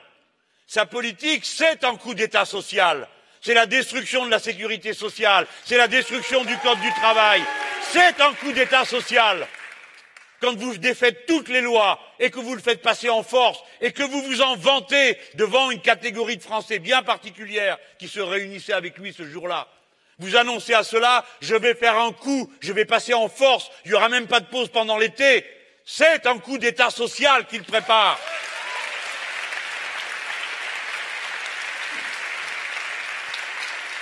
Voilà pourquoi la question de la constituante est si importante. Les gens, comprenez-moi bien, le cœur de la stratégie de la révolution citoyenne que je prône, la révolution citoyenne, c'est la reprise du pouvoir par les citoyens sur leur vie, c'est ça que ça veut dire. Et ça, c'est radicalement nouveau. Ne me dites pas, c'est facile à faire. Non, il va falloir que le peuple tout entier se mobilise. Si vous m'élisez, ne comptez pas que c'est moi qui vais tout faire depuis là-haut. C'est impossible. Il faut que tout le monde s'y mette, pas seulement à produire, mais à changer la vie, la décision. Voilà ce que vous aurez à faire. Donc, à peine élu, article 11 de l'actuelle Constitution, nous convoquons une assemblée constituante. Une assemblée, ça veut dire qu'on va élire des gens pour écrire une nouvelle constitution. Et on en élira une partie, et moi je propose qu'on en tire au sort une partie aussi. On a besoin des deux. Des deux, pas d'un, des deux. Des gens élus, parce qu'il y a une dispute sur la Constitution, vous le savez bien. Est-ce qu'on veut un régime parlementaire? Est-ce qu'on veut un régime présidentiel? Est-ce qu'on veut un régime parlementaire tempéré de certains domaines dans lesquels l'exécutif est fort? Ou l'inverse? Il y a une discussion normale, légitime, souvent on est soi-même partagé. Il faut que cette assemblée ait lieu. Et elle ne fera que ça. Et ceux qui seront élus là ne devront avoir été jamais élus dans une assemblée précédente. Pourquoi? Pas parce qu'on veut montrer du doigt ceux qui étaient dans les assemblées précédentes. Ce n'est pas le sujet. C'est parce qu'on veut un regard neuf, débarrassé des routines du passé. Même des miennes, j'ai été parlementaire longtemps. Je ne souhaite pas être parlementaire dans cette... Il faut dire que je serai déjà président, je ne peux pas tout faire à la fois. Quand même. Mais c'est important qu'on ait des gens qui regardent avec un œil neuf. Et ce n'est pas parce que leur œil est neuf qu'ils ne sont pas hautement conscients, qu'ils ne sont pas hautement responsables.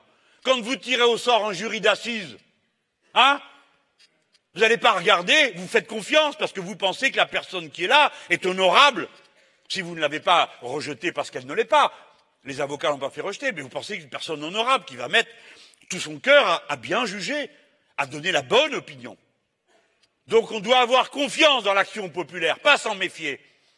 Moi, je proposerai quelque chose à cette Assemblée constituante. Quand même, je peux. J'ai parlé tout à l'heure de la règle verte.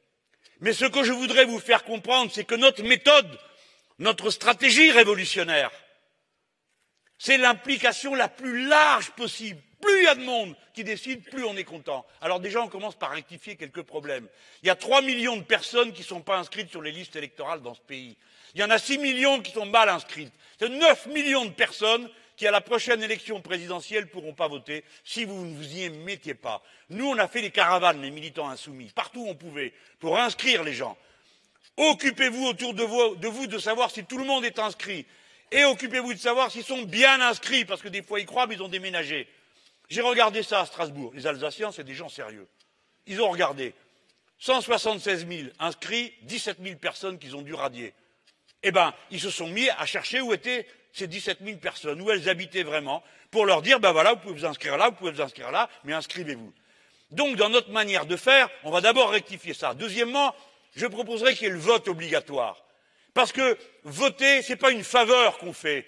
On est membre d'une société et tout le monde a bénéficié de l'éducation par l'école gratuite. Donc tout le monde doit mettre sa cervelle et son intelligence au service. Alors évidemment, si on veut faire ça, il faut accepter que le vote blanc soit compté.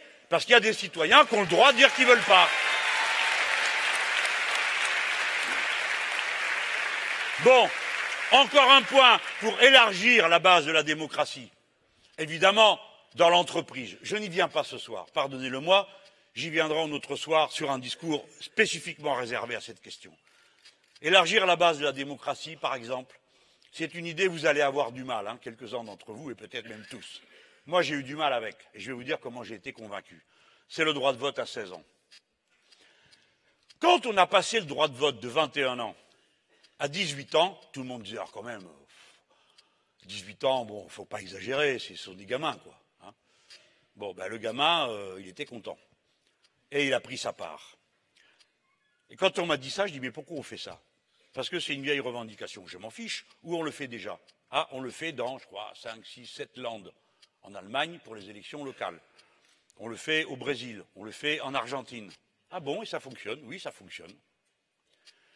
Moi, j'ai dit, mais c'est quoi le droit d'un môme qui a 16 ans aujourd'hui? Eh bien, un jeune qui a 16 ans aujourd'hui, il peut déjà exercer l'autorité parentale. Alors si vous le trouvez bon pour exercer l'autorité parentale sur un tout petit, vous pouvez quand même penser qu'il est capable de se dire tout seul et de trouver ce qui est bon et ce qui est mauvais pour tout le monde. Deuxièmement, à 16 ans, tu peux être émancipé. Troisièmement, à 16 ans, tu peux bosser aujourd'hui, parce que la scolarité obligatoire s'arrête à 16 ans. Et si tu vas bosser, tu votes aux élections professionnelles. Donc, tu as le droit de t'occuper d'un gosse, tu as le droit de payer des impôts, tu as le droit d'être émancipé, mais tu n'aurais pas le droit d'aller voter? Non, ce n'est pas raisonnable. Faisons confiance. Et vous verrez que les jeunes gens que vous acclamez quand ils font des manifestations pour défendre ceci ou cela, comme ils l'ont fait pour le Code du travail, eh bien, ces jeunes gens, votre devoir de père, de mère, d'éducateur sera augmenté, bien sûr, auparavant, pour qu'à 16 ans, ils soient capables de se prononcer. Et je vous dis que la jeunesse de notre pays est capable de ça. Et moi, j'ai été convaincu, et donc je le proposerai, et j'espère qu'on le fasse.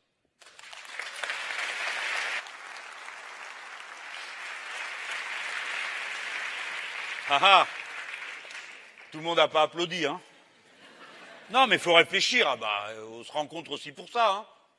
Mais vous comprenez l'idée? Plus il y a de monde qui s'en mêle, plus on est fort.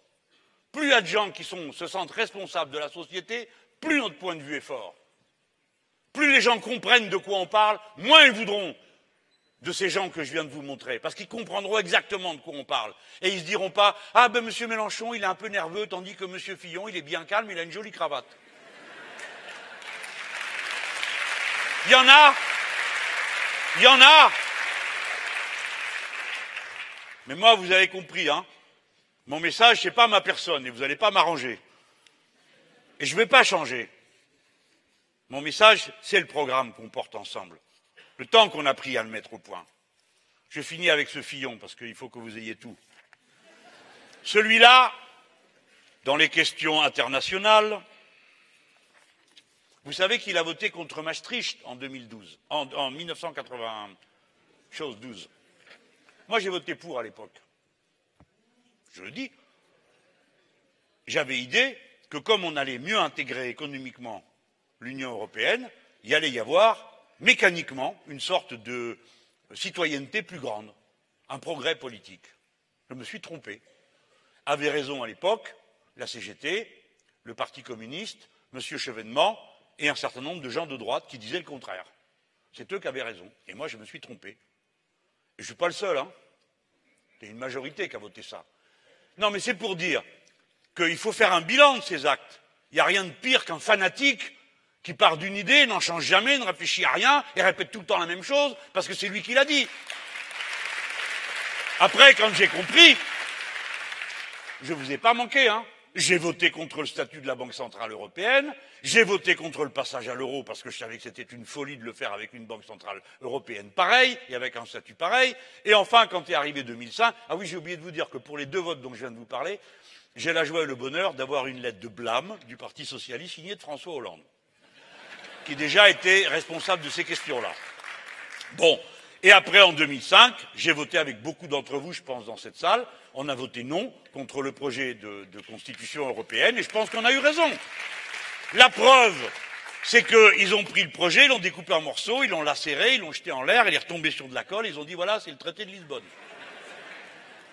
Oui, le peuple français a voté non, et ils ont transformé ça en oui. Vous êtes d'accord? Qui a fait ça? Qui était Premier ministre? Voilà.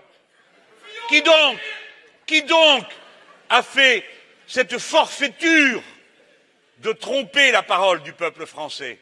Sinon cela, ces deux-là. Et tous ceux qui ont voté avec eux au Parlement, au Congrès de Versailles, et qui ont donc trahi la parole. Ensuite, quand nous avons eu le débat, si vous vous en souvenez, non, vous vous en souvenez pas, du traité budgétaire, que M. Hollande avait dit qu'il allait le renégocier. Oui, ben il n'a pas renégocié. Rien. Quelle erreur ils font? Ce n'est pas seulement de vous tromper, mesdames et messieurs. Ils font une autre erreur, qui est géopolitique. C'est que tous les autres nous regardent, les dirigeants des autres pays. Et ils se disent, ah bon, les Français peuvent voter ce qu'ils veulent, de toute façon, leurs dirigeants sont d'accord avec nous. Et donc on fait ce qu'on veut avec les Français. Donc l'immense force de dissuasion que représente notre nombre, notre pensée, notre extraordinaire réputation dans toute l'Europe, tout ça est réduit à néant par des gens qui nous trompent, nous spolient et donnent la mauvaise habitude aux autres de penser qu'on peut nous passer sur le corps. Dites-moi pourquoi Mme Merkel aurait un autre comportement. Elle n'est pas chargée de s'occuper des volontés du peuple français, elle s'occupe des volontés du peuple allemand. C'est pour ça qu'elle a été élue, et en plus de la droite allemande. Mais vous me direz que comme elle gère avec les socialistes, il ne reste plus grand monde dehors. Il reste nos copains. Mais vous me comprenez? Pourquoi cette femme qui rencontre à 2 reprises un président français qui vient avec un mandat, je vais renégocier, je vais refuser, il arrive et qu'est-ce qu'il lui dit? Bonjour madame, où est-ce qu'on signe? C'est ça qui s'est passé. Et cette erreur, vous la payez aujourd'hui, quand vous avez une Commission européenne qui se sent autorisée à élever la voix devant la France et à nous dire quoi, vous ne voulez pas privatiser vos barrages? Eh bien maintenant, je vous mets en demeure de le faire. Où trouve-t-il l'audace de nous parler comme ça?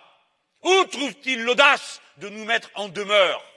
de vendre ce qui a été accumulé par les générations précédentes, par leurs efforts, par leurs impôts, par leur intelligence collective. Où trouve-t-il cette audace, sinon dans les démissions constantes, les capitulations de ceux qui sont censés nous représenter et nous diriger? Et M. Fillon était là-dedans. Par conséquent, nous n'avons aucune raison d'avoir confiance en lui, d'autant qu'il est bizarre. Moins ça marche, plus il est pour. Il était contre le traité de Maastricht, il est pour le traité de Lisbonne. Comment vous comprenez une chose pareille? Sinon que ses convictions sont à géométrie variable, peut-être, ou bien qu'il n'a jamais cessé d'être autre chose que quelqu'un qui croyait que la meilleure manière d'aliéner la puissance de la France était de faire d'une façon, puis ensuite de faire d'une autre. De la même manière, vous allez avoir l'année prochaine, 2017-2018, premièrement, un nouveau traité européen. Parce que les 5 présidents ont décidé qu'ils allaient proposer un nouveau traité européen. Quand j'ai dit ça à Hollande, après le Brexit, il nous a fait venir là, alors je lui dis, et où vous en êtes avec le nouveau traité? Il me regarde, il dit, personne ne nous a parlé de ça. Sérieusement. Ou bien ils n'en ont vraiment pas parlé, ou bien ils ne lisent pas les journaux, et dans les 2 cas, c'est quand même un problème. Au lieu de parler avec les journalistes, ils devraient au moins lire les journaux, pour savoir ce qui se passe.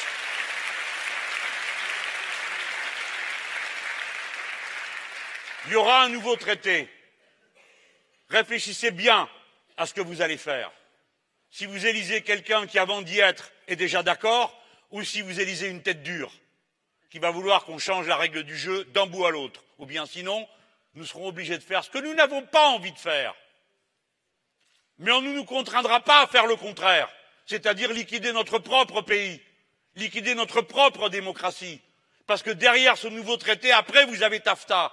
Ça va se décider 2017-2018. Et venez pas me dire, ah mais Trump n'en veut plus. Vous n'en savez rien. Une chose est sûre, c'est que nous, on n'en veut pas. Et si nous, on n'en veut pas, ça ne se fera pas si c'est moi qui préside.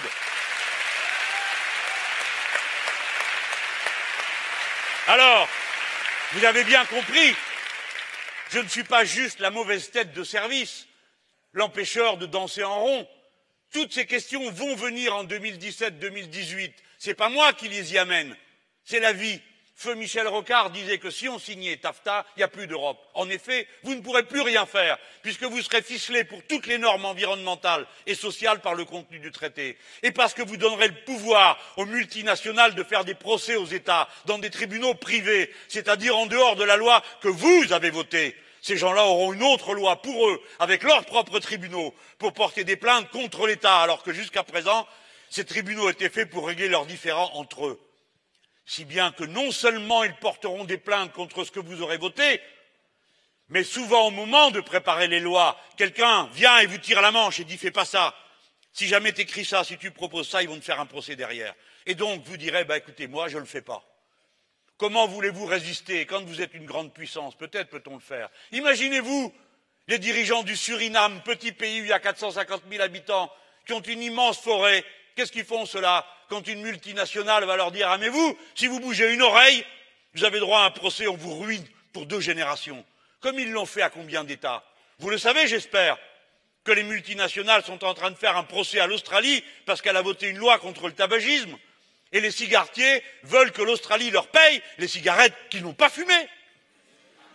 Et ceux qui font un procès au Canada parce qu'il a interdit la prospection des gaz de schiste, ou le procès au Canada pour avoir interdit l'usage d'un produit chimique qu'on met dans l'essence pour que ça carbure davantage qu'on crasse les moteurs et les poumons. Et à la fin, ils ont obtenu gain de cause. Le Canada non seulement a payé, mais a dû rétablir l'autorisation d'empoisonner les gens. Voilà ce dont il est question. Ce ne sont pas des constructions idéologiques abstraites, encore qu'on a le droit d'avoir des constructions idéologiques abstraites, qui nous font préférer, comme Montesquieu, la démocratie du peuple tout entier plutôt que le pouvoir de quelques personnes. Et voilà ce qu'ils ont prévu de faire. Monsieur Fillon a-t-il dit qu'il était contre TAFTA? Non, il est pour. Est-ce qu'il est contre CETA? Non, il est pour. Est-ce qu'il est contre TISA? C'est sur les services publics. Non, il est pour. Vous voyez que c'est 2 visions du monde qui vont s'affronter. Ce ne sont pas simplement des personnes, des costumes, des mots.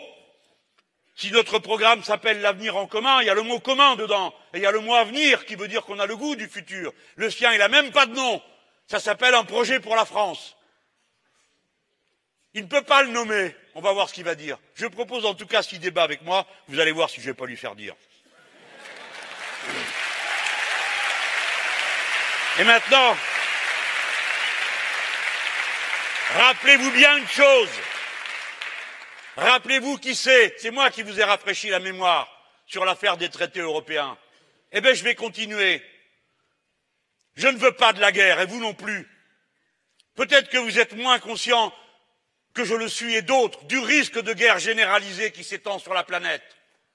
Mais nous y sommes, et notamment dans l'Europe de l'Est, avec cette histoire d'Ukraine, avec les provocations sans fin auxquelles se livrent les États-Unis d'Amérique dans le cadre de l'OTAN, en installant des missiles antimissiles en Pologne, qui non seulement annulent notre propre système de défense, mais est une menace directe sur tous les voisins, devinez lesquels. Ils sont revenus à la mentalité de la guerre froide, avec toutes les catastrophes que ça peut entraîner. Vous savez que l'Ukraine, il y a 7 centrales nucléaires, dont Tchernobyl. Vous croyez que c'est un endroit où on va se battre? Enfin, il faut donc tout faire pour empêcher que les choses roulent à la guerre. Et j'ai pas peur de dire qu'à mon avis, les Russes sont des partenaires, pas des ennemis. Je ne le crois pas, je crois qu'ils sont des partenaires. Réfléchissez-y. Je sais que vous êtes peut-être sous l'emprise de bien des arguments qui roulent contre eux, mais pas la guerre, pas la guerre. Ni un peu, ni moyen, ni beaucoup, mais même un peu, pas de guerre, pas de guerre. Le contraire, c'est la raison pour laquelle j'affirme que je suis partisan de la sortie de la France de l'OTAN, qui est une organisation militaire vouée à la guerre.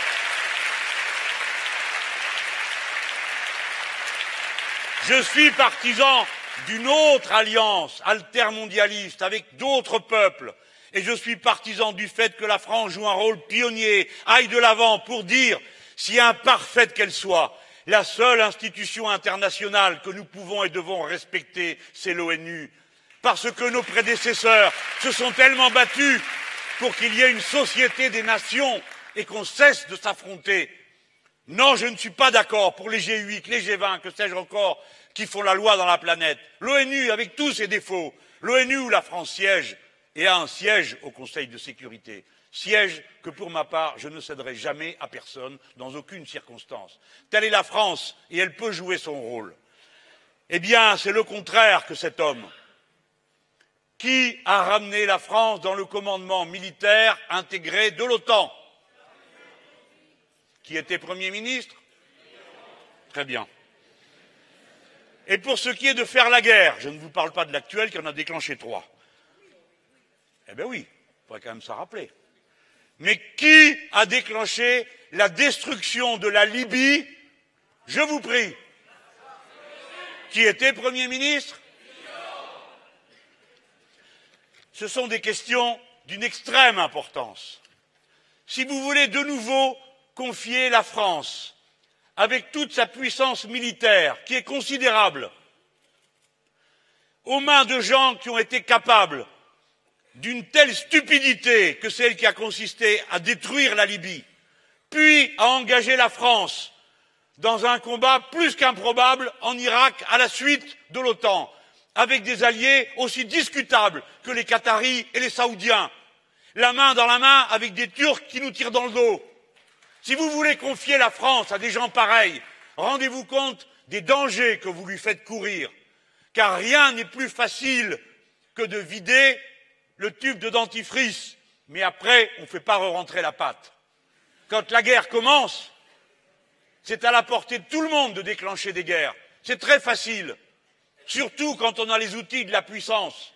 Mais c'est très difficile de revenir à la paix. Parce qu'entre-temps, des millions de gens se sont sautés à la gorge, se haïssent, des fois pour plusieurs générations, et ils ont des bonnes raisons. Voilà pourquoi la paix est un bien précieux. Et vous autres, si vous voulez m'aider, c'est la chose essentielle qu'il faut que vous fassiez avancer dans l'esprit des gens qui nous entourent. Assez de ces soi-disant solutions efficaces parce qu'elles sont violentes. Ce n'est pas vrai. La violence appelle la violence et encore la violence et toujours plus de violence. Bon, il faut que ça s'arrête quand même. Ça va s'arrêter. Je vis à Bordeaux. Ah bah si, quand même. Je vis à Bordeaux et je vous ai parlé de son maire actuel, que je salue, en bonne tradition républicaine. Mais enfin, ce n'est pas mon préféré.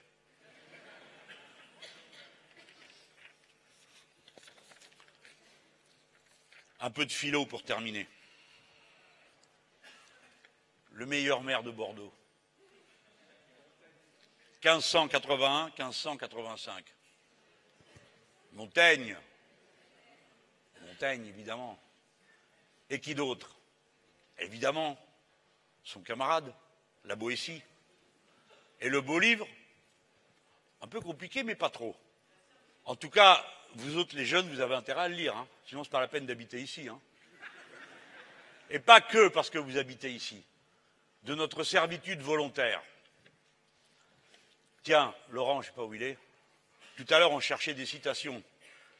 On aurait pu prendre du La Boétie, hein, qui dit que les tyrans ne sont forts que d'une chose, la soumission de ceux qu'ils ont dominés, s'ils l'acceptent. Il y a une autre phrase, je ne vais pas vous saouler avec ça, c'est du Machiavel. Mais Machiavel, c'est pas ce qu'on dit, hein, c'était un républicain. Il sortait Dieu de la décision politique. Alors ça l'amenait sur la terre des êtres humains. Hein. C'est pas toujours très glorieux. Mais il disait, la forteresse des tyrans, c'est l'inertie des sujets. Si vous êtes inerte, vos tyrans font ce qu'ils veulent de vous.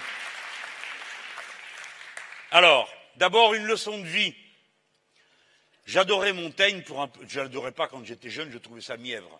Je trouvais ça mou, quoi. Et le temps a passé, bon, je vois les choses autrement. Par exemple, Montaigne raconte, il veut montrer pourquoi on n'est jamais meilleur connaisseur que de soi que soi-même. La leçon philosophique, ça n'est pas demander aux autres ce qui est bon pour vous, essayez d'y réfléchir vous-même. Et alors il raconte une anecdote, il dit, quand ça vous gratte, il n'y a que vous qui savez juste l'endroit où il faut mettre le doigt pour gratter. C'est une image formidable, non? Bon. Et alors, c'est très matérialiste au fond, au sens philosophique du terme, hein, pas les biens matériels. Et justement, il dit quelque chose quand même, 1581. On a trouvé ça tout à l'heure, on était trop contents. Puisqu'il y avait les deux cohérences. Est-ce qu'on allait trouver dans Montaigne les deux cohérences? Eh bien oui, on a trouvé. Voilà ce que dit Montaigne. Les biens de la fortune, ça existe, hein, les biens de la fortune, encore faut-il avoir du sentiment pour les savourer. C'est d'en jouir et non de les posséder qui nous rend heureux. Autrement dit, la vie ne vaut que parce qu'on en fait. Et de toutes les satisfactions qu'on peut tirer de l'existence, la première est d'abord de savoir le faire et de vouloir le faire. Et comment? Entrez en vous-même. Quand même, ça fait des drôles de meetings hein, qui se terminent par Montaigne. Voilà ce que dit Montaigne. Qui se connaît, connaît aussi les autres. Car chaque être porte la forme entière de l'humaine condition. Ça, il dit ça au XVIe siècle. Et nous autres, les mauvaises têtes, 4 siècles à se battre avec tout le monde pour défendre cette idée, que les êtres humains sont semblables. Et pendant combien de générations? Vous dites, mais qu'est-ce que vous racontez? Ça n'existe pas, ce que vous dites. Il y a des grands, il y a des petits, il y a des gros, il y a des maigres, il y a des hommes, il y a des femmes, des intelligents, des très bêtes. Il n'y en a pas deux pareils. L'égalité, ça n'existe pas. Vous êtes fous, monsieur Mélenchon. Pascal, qu'est-ce que vous racontez? Si vous faites un régime politique fondé sur l'idée de l'égalité, vous irez contre la nature. Et par conséquent, tous vos régimes politiques égalitaires seront des violences. Voilà ce qu'ils nous ont répété pendant 3 siècles. Et à la fin, il aura fallu que tout le monde comprenne que comme l'unique écosystème compatible avec la vie humaine est en danger, alors vous avez la démonstration du fait que nous sommes tous semblables et égaux par nos besoins et notre humaine condition, comme dit Montaigne.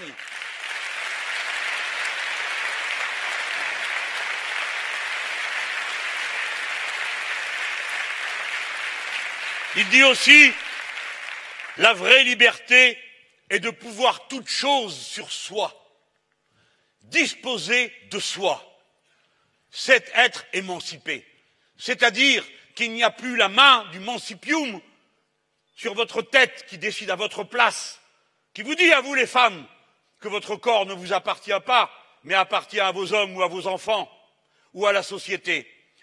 La main qui vous dit vous ne disposez pas du droit de choisir pour vous-même le moment d'éteindre la lumière, car ce droit appartient à la société ou au médecin ou à je ne sais qui ou au prêtre. Le mancipium, c'est tout ce qui va vous empêcher d'être maître de vous en toutes circonstances. C'est la main qui vous dit tu ne pourras pas faire ceci, tu ne pourras pas faire cela, tu ne pourras pas boire, tu ne pourras pas manger, tu ne pourras pas t'éclairer, tu ne pourras pas te déplacer parce que tu n'en auras pas les moyens, parce que je te les ai retirés pour que quelques-uns en aient plein et encore davantage jusqu'au jour où ça finira par ruisseler sur toi. Nous voici revenus à notre point de départ. Le fondamental de ce que nous défendons dans le programme L'avenir en commun, c'est la liberté. La liberté de soi sur soi, la pleine disposition de soi-même, raison pour laquelle nous mettrons dans la Constitution, si nous avons la possibilité d'avoir notre Assemblée constituante, parce que nous serons majoritaires aux prochaines élections. Nous y mettrons le droit à l'avortement, nous y mettrons le droit d'éteindre la lumière soi-même, pour qu'on cesse, à chaque élection, de disputer ces droits fondamentaux aux personnes, car vous savez que de nouveau ces questions sont posées. Guérissez-vous de tout ça avec une bonne constitution, et une bonne nouvelle constitution, c'est un peuple mobilisé pour elle. Bon, la dernière citation, et après c'est fini. Comment on va faire tout ça? Pourquoi est-ce que vous n'allez pas à la primaire, monsieur Mélenchon? Hein, parce que vous savez, il y a une martingale. Si vous allez à la primaire, ça y est, vous avez gagné. Et d'ailleurs, vous allez gagner aussi la primaire. Oui, mais si je ne la gagne pas, parce que qui va venir? Ce n'est pas une solution, cette histoire. La solution, la seule qu'on ait, c'est de convaincre. Je ne suis pas un batteur d'estrade. Je ne vais pas commencer, à mon âge, à faire une carrière. C'est fait. Vous avez compris? J'ai tout eu. Ça va pour moi. J'ai beaucoup été aimé, j'aime beaucoup, tout va bien. Ce n'est pas le sujet. Le sujet, c'est celui qui vous occupe, qui fait que vous venez dans une salle comme ça, ce soir, écoutez un type qui parle pendant 2 heures. C'est la grande ambition qu'on a pour tous, pour tout le monde. Et la pensée qu'on a pour ceux qui ne sont plus en état d'être parmi nous pour faire les choses parce qu'ils ont été privés de tout. Voilà ce qui nous met en mouvement. Donc, quoi qu'il en coûte, quelle que soit la difficulté, de toute façon, nous irons. Il y aura des moments étranges où tout d'un coup les choses auront ou donneront l'impression de s'organiser totalement en dehors de nous. Et puis, on en reviendra aux idées. Ne croyez pas que vous allez convaincre des millions de Français avec une combine. Ne croyez pas que c'est en allant participer à une vaine agitation qui va durer 3 semaines où les gens vont jeter des noms d'oiseaux et regarder dans les sondages qu'est-ce qui a la plus grande chance d'être le moindre mal dont je vous ai parlé au début, que c'est avec ça que vous allez convaincre des millions de gens qui n'en peuvent plus. Quelqu'un a dit il faut revenir à la normale. Non, c'est la normale qui est insupportable. Il faut en venir à autre chose. Il faut passer à autre chose. Et cette autre chose est grand, est beau. Plein de gens sont prêts à le faire. Nous avons besoin de toutes les intelligences pour le faire. Alors arrêtez de pleurnicher. Regardez-les, tous ceux qui sont là en disant « Ah oui, mais si vous continuez comme ça, on va perdre. » Non, c'est si on continue comme ça qu'on va gagner.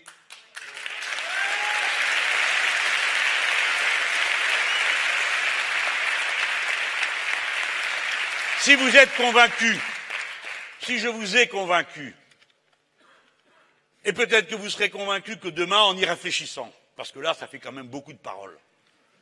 Alors, il y a les petites choses à faire. C'est une grande tâche, chacun prend sa part de l'effort. Moi, je fais ce travail-là, et d'autres. Pourquoi? Quelle est ma force?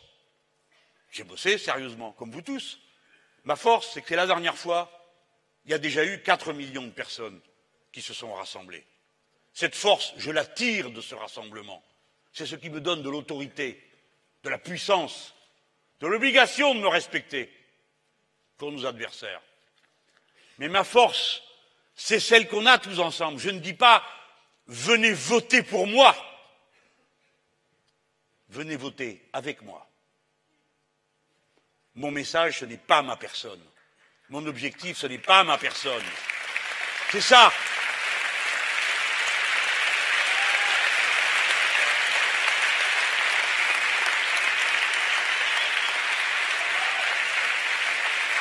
Et le maire de Bordeaux conclut, le maire de Bordeaux, Montaigne, hein. Les choses ne sont pas si douloureuses, ni si difficiles d'elles-mêmes. Mais notre faiblesse et lâcheté les font-elles. Il n'y a ici ni faible ni lâche. Bon courage.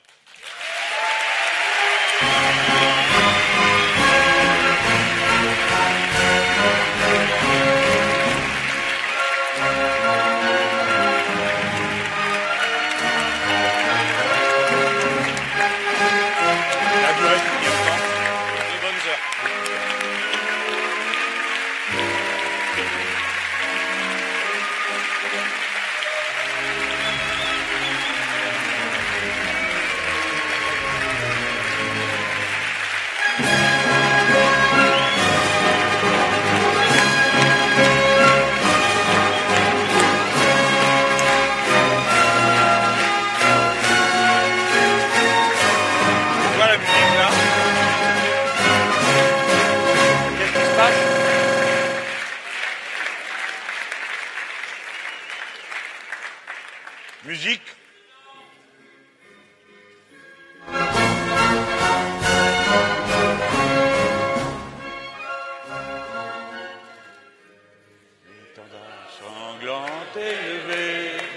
L'étendard sanglant élevé, entendez-vous dans nos campagnes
Non, commencez pas avec les mauvaises manières, hein. Ah non, non, non, on fait une campagne, vous crierez jamais mon nom. Criez des slogans, mais pas mon nom. On mérite mieux que ça, même moi, hein. Allez.